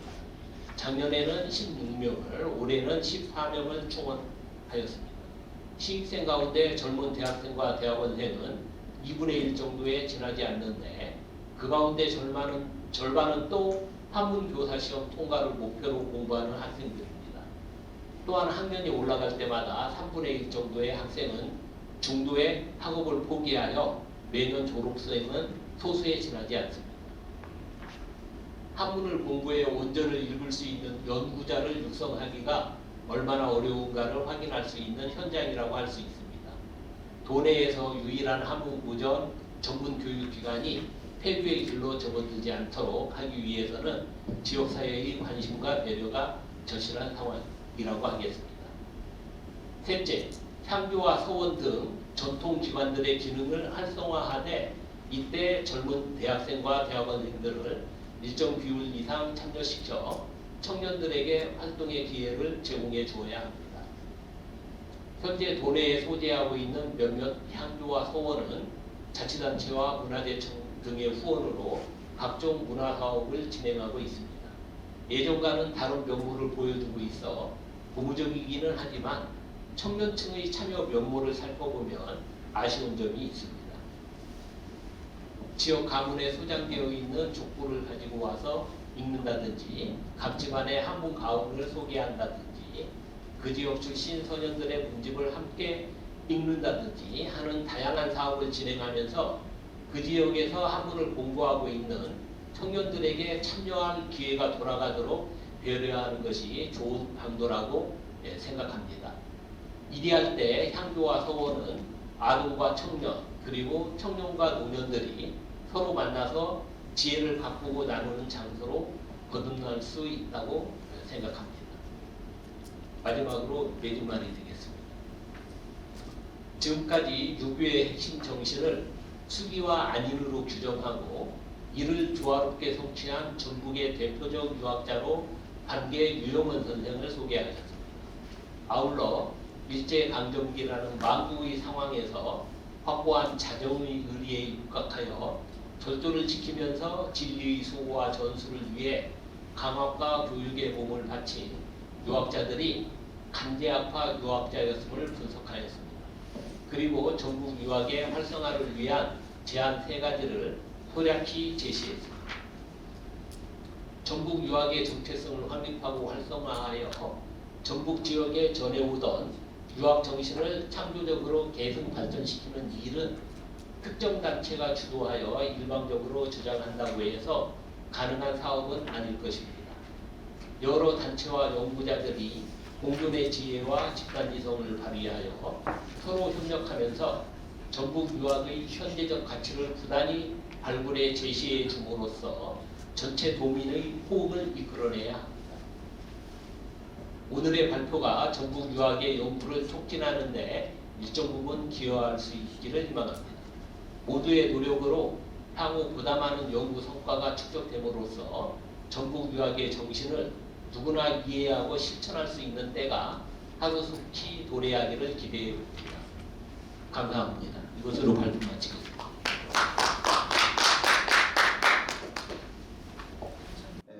저는 전북 유학 정체성이라는 제목은 달았지만은 전북 유학의 흐름 고찰 이 정도로 저는요 머릿말 전북 유학의 흐름, 전북 유학의 특징, 전북 유학의 남겨진 과제, 맺은 말 이렇게 말씀드리겠습니다.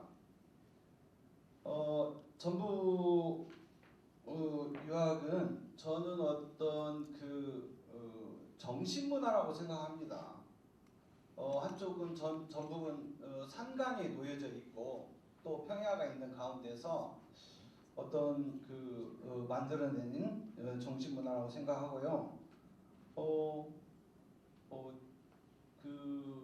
특히 통일신라시대 때 최치원 선생님이 이 전북에 오셔가지고 어떤 새로운 유학을 선비 문화를 이렇게 표방하지 않았을까 이렇게 생각을 해봅니다. 그리고 고려시대 또 아까 말씀하신 김구지포 선생님 또 이런 분들이 있었고 활동을 하죠. 제가 한번 제주도 가니까 김구지포 선생님에 대해서 문화관광 해설사들이 대단하게 말씀을 하시더라고요. 돌을 쌓는데 대단한 기술이었다. 제가 직접 쌓아보지는 않았지만은 그렇게 자랑을 하시더라고요. 그 다음에 호남의 유학 정신은 실학이 굉장히 많이 차지하고 있습니다. 실학 정신. 사실은 실학 정신이 계속 저희 조선 말기까지 이어져 오고 있습니다. 그 다음에 전북 유학. 사실은 일제시대 때 끝까지 저항하신 분들이 이 전북 유학 정신이 아닌가 이렇게 생각을 해봅니다. 저희 전북 유학을 약간의 5단계로 한번 나눠봤습니다. 그래서 통일신라시대 최치원이 정읍에 와서 활동했던 시기, 그 다음에 2번째는 여명기라에서 고려와 조선 초기까지의 이구교, 김구, 지포, 그 다음에 조선 초기에 활동했던 전주나 또 이 전북에 계셨던 문학대라든가 이런 분들이 있었거든요. 그 다음에 또 72연들이 이제 활동을 하게 됩니다. 그런 분들. 그 다음에 이제 조선 중기를 아까 김구 지포 선생님 돌 선정기입니다. 이분의 묘소이고요. 그 다음에 이제 이경동 선생님 조선 초기 분들입니다. 초기 분들이고요. 그다음에 이제 조선의 중기 임난을 거치면서 활동한 분들, 이분들이 유학의 어떤 진면목을 보여주지 않았을까 이렇게 생각을 해요. 그래서 일제 이항의 제자들이 어떤 임진왜란이라든가 병자호란을 거치면서 실천 유학을 하시거든요. 그래서 그 3단계로 보고요. 그 다음에 4단계는 실학, 위기를 겪으면서 이렇게 유학만 하고 있다가는 안 되겠구나 해서 실제로 학문을 터득하신 분이 이제 반개 유형에는 실천 유학이라 이제 보겠습니다. 그 다음에 이제 조선 말기에 저희가 나라가 이급할 때 또 뛰어드신 의병들을 5기로 이렇게 간단하게 나눠봤습니다. 제가 논문에는 세부적으로 다 조금 거론을 하면서 했는데 발표할 때는 간단간단 넘어가도록 하겠습니다. 그래서 첫째, 전북은 풍류의 어떤 유학이다 이렇게 생각을 합니다. 그래서 최치원 선생님이 무성서원 태산사가 설립되면서 그쪽에서 많은 문화가 형성이 되거든요. 유상대라든가 무성서원 내에 태산사라든가 또 그 피양정이라든가 이런 정자가 있으면서 자연스럽게 유교 문화가 확산이 됩니다. 그러면서 최치원의 글씨도 계속 조선시대 요 근래까지 최치원의 글씨가 그 목판으로 판각을 해서 이렇게 전해져 보고 또 바위에다 새겨놓기도 하죠. 그러면서 무성선을 주변으로 태인의 반각본이 계속적으로 찍어서 판매를 하는 경우가 이게 있다고 보겠습니다. 그래서 무성서원의 최치원 선생의 이제 오른쪽은 영정이고요, 왼쪽에 무성서원이 되겠습니다. 약간 이때는 1950년대 60년대이고요. 그 전에 이제 최치원 선생님들을 모시는 영정이 되겠습니다. 이 오른쪽의 영정은요, 최용신 선생님이 그린 거고요. 이것은 1380년에 서우순이 현감이 이 영정을 그린 것입니다. 약간 요런 데 의자로 보면은 이렇게 잡는 장식이라든가 그 최용신의 이 돗자리나 이런 것들이 조금 약간 다르게 나타납니다. 그래서 현재 이것을 원래는 무성선에서 문화재 심의를 하러 와가지고 이걸 뺏겼습니다. 사실은 뺏겼는데 지금은 정읍에서 거의 그 반환을 해가지고 지금 현재 보관을 하고 있습니다. 최치원과 관계되는 출생설이 경주설과 예를 들어서 분산설 두 가지가 있는데 옥구 출생설과 관련이 있는 자천대. 이 원래 자천대는 군산 비행장 안으로 들어가 있었습니다. 들어가 있다가 군산 비행장이 형성이 되면서 옥산 창교 앞쪽으로 옮겨놓은 상태고요. 또 그러다 보니까 문창서원이 옆에 이제 문창후, 최치원 문창후를 선생님을 모시는 문창서원이 같이 현재 있습니다. 지금 이게 이제 그 피양정이고요, 무성서원 이렇게 이제 태인 지역의 옛날 지도가 되겠습니다.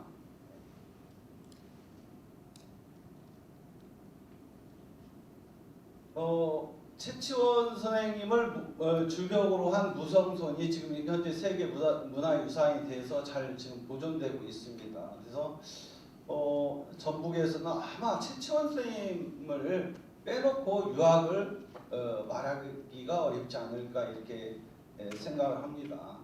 그래서 이게 이제 무성서원, 이게 이제 성황산이고요, 이게 이제 무성서원이고요.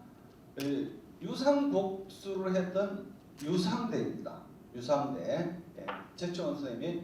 그래서 아까 그 영정이 사실은 순천에서 돌아올 때도 그 반환을 할 때 이 무성선에 바로 가지 않고 유상대에 들렸다가 이 그 무성서원으로 봉환이 된 기록이 있습니다. 예.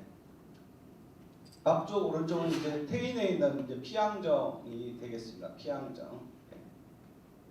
원래 그 이제 피양정도 상현이 있고 하현이 있었는데 상현은 뭐 일제 시대 때 현재는 없어졌다고 그럽니다.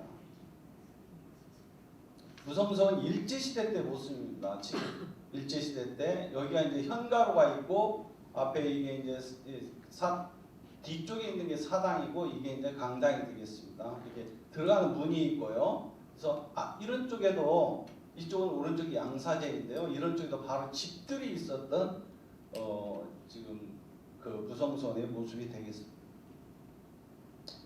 최치훈 글씨가 이제 이렇게 있는데요.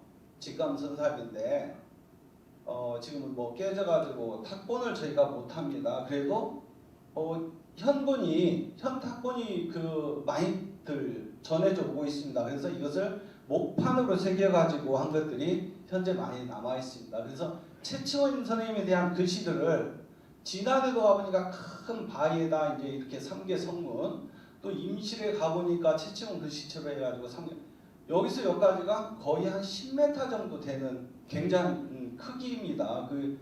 그렇게 해가지고 거기에다 새겨가지고 또 다른 데도 있어요. 최치원 글씨를. 그래서 전북인들이 최치원의 글씨체를 바위에 새겨가지고 이렇게 흠모하고 있는 것을 볼 수 있습니다.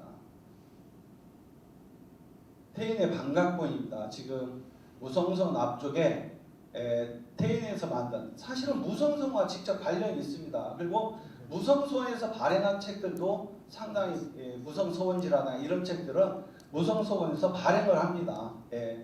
그래서 무성서원과 결부되어서 전국인의 상충곡도 가사문학도 나오는 것이고 현재까지도 뭐 규방가사라든가 이런 것들이 계속 이어져 오고 있다는 거죠. 우리가 뭐 규방가사라고 하지만 가사라고 하는데 담양을 얘기하지만 사실은 칠보지역 전국인으로부터 시작된 문화라고 볼 수가 있습니다. 그 다음에 이제 전북 실학의 터전이 중요하죠. 두 분 교수님 그 반객유형원에 대해서 말씀을 하셨는데요. 약간 이 부분은 두 분 교수님이 말씀하셨기 때문에 약간 넘어가도록 하고요. 그러한 영향이 여암이라든가 이런 분들을 계속 그 영향을 미쳐서 며칠 전에도 한옥마을에 있는 그 박인규 선생님 거기 가봤더니 그분의 그 문집 속에도 전제라는 것이 있더라고요. 그래서 반개의 영향이 지금 그 후대까지도 계속 영향을 미쳤구나 이렇게 생각합니다. 이게 여기는 지금 반개 유형이 우반동에 내와서 지었던 이제 집들의 형태입니다. 지금 위에 서당이 있지만 요 밑에 쪽에 이제 집이 있었습니다. 우물도 있었고 그래서 지금 이제 사적비가 오른쪽에 있는데 거기가 이제 살으셨던 집터입니다. 여기는 이제 서당이 되겠고요. 서당 앞에도 우물이 있고 원래 뒤쪽에 묘소가 있었는데 묘소가 이제 다른 쪽으로 지금 현재 옮겨간 상태입니다.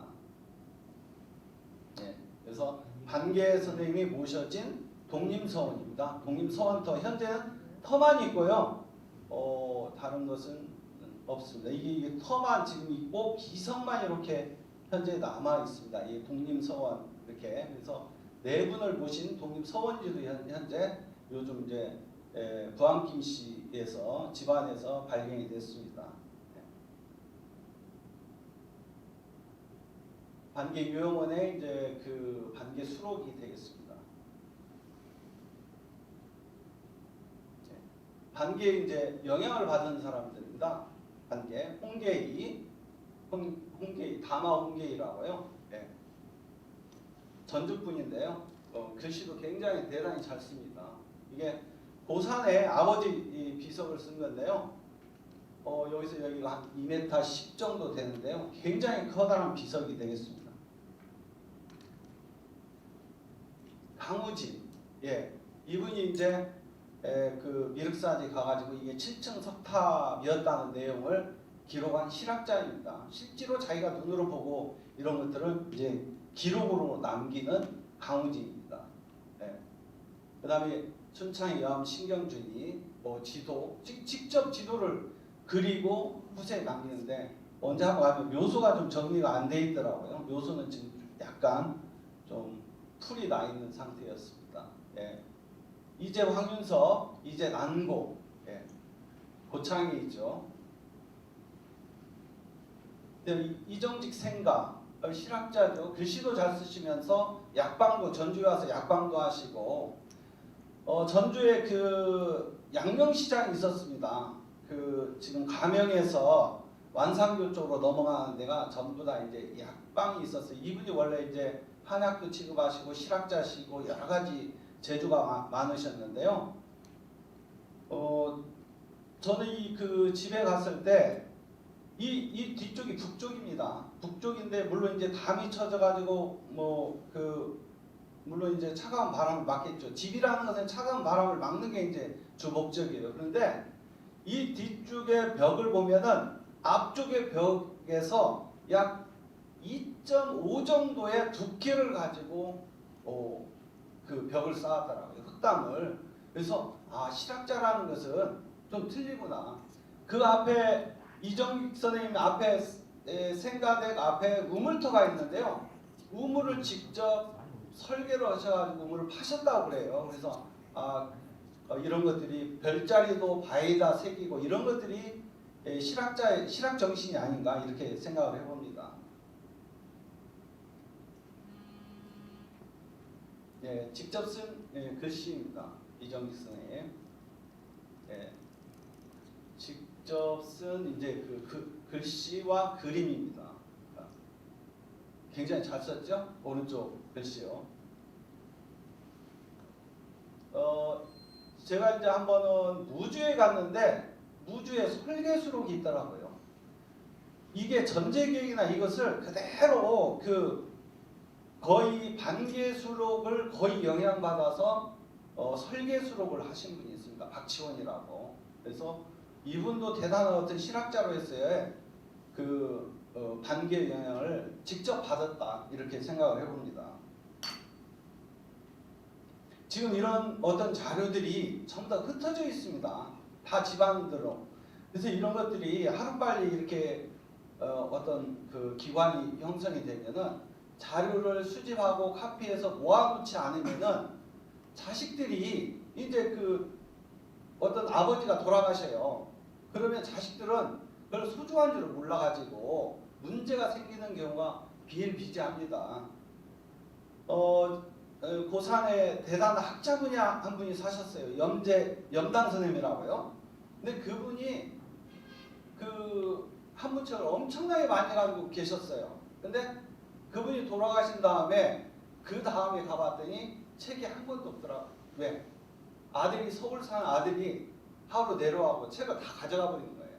이게. 그래서 고산의 문화가 하루아침에 없어질 수 있습니다. 그래서 어떤 같이 유학 진흥이 생긴다면 이런 귀중한 자료들은 하루빨리 수집을 해서 놓아둬야 되지 않을까 이렇게 생각합니다. 그 다음에 전북 유학은 저리문화입니다. 유학을 공부를 하다가도 외세의 침략을 받았을 때는 내 몸을 바쳐서 나라에 바치는 거죠. 그래서 일제 이항으로부터 이항의 제자 뭐 김우진이라든가 이런 분들은 계속 어떤 병자호란까지도 그 자기의 모든 종들, 자기 어떤 옆에 친구들 모든 것을 또 분량에 다 모아가지고 적진에 뛰어드는 유학이 전북 유학이 아닌가 생각합니다. 사실은 병자호란한테도 임진왜란한테도 마찬가지로 엄청나게 많은 사람들이 가서 피를 흘렸고 황진, 그다음 정담, 송여종, 송상현 이런 분들이 다 목숨을 바쳤습니다. 이정난 장군도 힘들으셨고요. 병자호란 때도 정말로 많은 사람들이 적진에 뛰어들어서 약간 병자호란 때는 이제 저희 가다가 돌아오는 경우가 많이 있었습니다. 예를 들어 삼전도에서 항복을 했다고 하니까 그렇지만은 그 목숨을 걸고 나갔다는 자체도 대단하지 않을까 이렇게 생각을 해봅니다. 예, 그래서 일제 2항의 남고서원, 또 일제 제자 김재민, 또 김지수 아들 김지수 이분의 묘소도 윤순구 선생님이 직접 썼는데 대단한 필체입니다. 예, 그다음에 임진왜란 때 활동한 김우진, 네. 그다음에 사실은 이런 정신이 저희 그 조선 말기까지 이어집니다. 그래서 간제 전우 선생님, 기아도 이런 비석길이 있죠. 전북 유학에 남겨진 과제는 사실은 제가 이제 돌아다니면서 보니까 너무나 많은 고문서들이 집집마다 다 있습니다. 그래서 이게 무성서원서부터 안희자료, 한강서원 이게 다 지금 한강서원 가도 그 금고안에 엄청나게 많이 있습니다. 이게 또 해안대군 묘소, 송상주 교지 한 몇십 장 됩니다. 이게 삼계정사, 최명신장서, 유재 송기면 선생님 자도 몇천 권입니다. 한 집안에 가지고 있는 게 한 3,000권 정도. 고재 선생님 집안에 가지고 있는 것도 3,000권입니다. 3,000권. 사실 후손들이 이 고문서 가지고 다니라고 애쓰고 있습니다.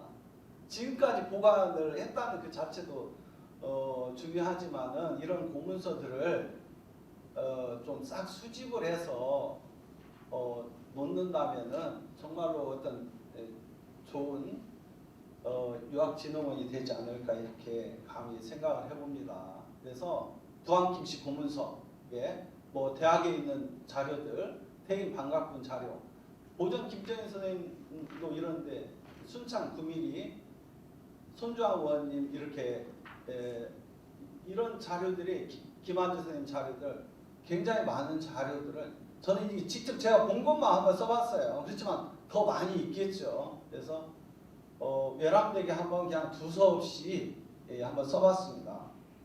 자료들.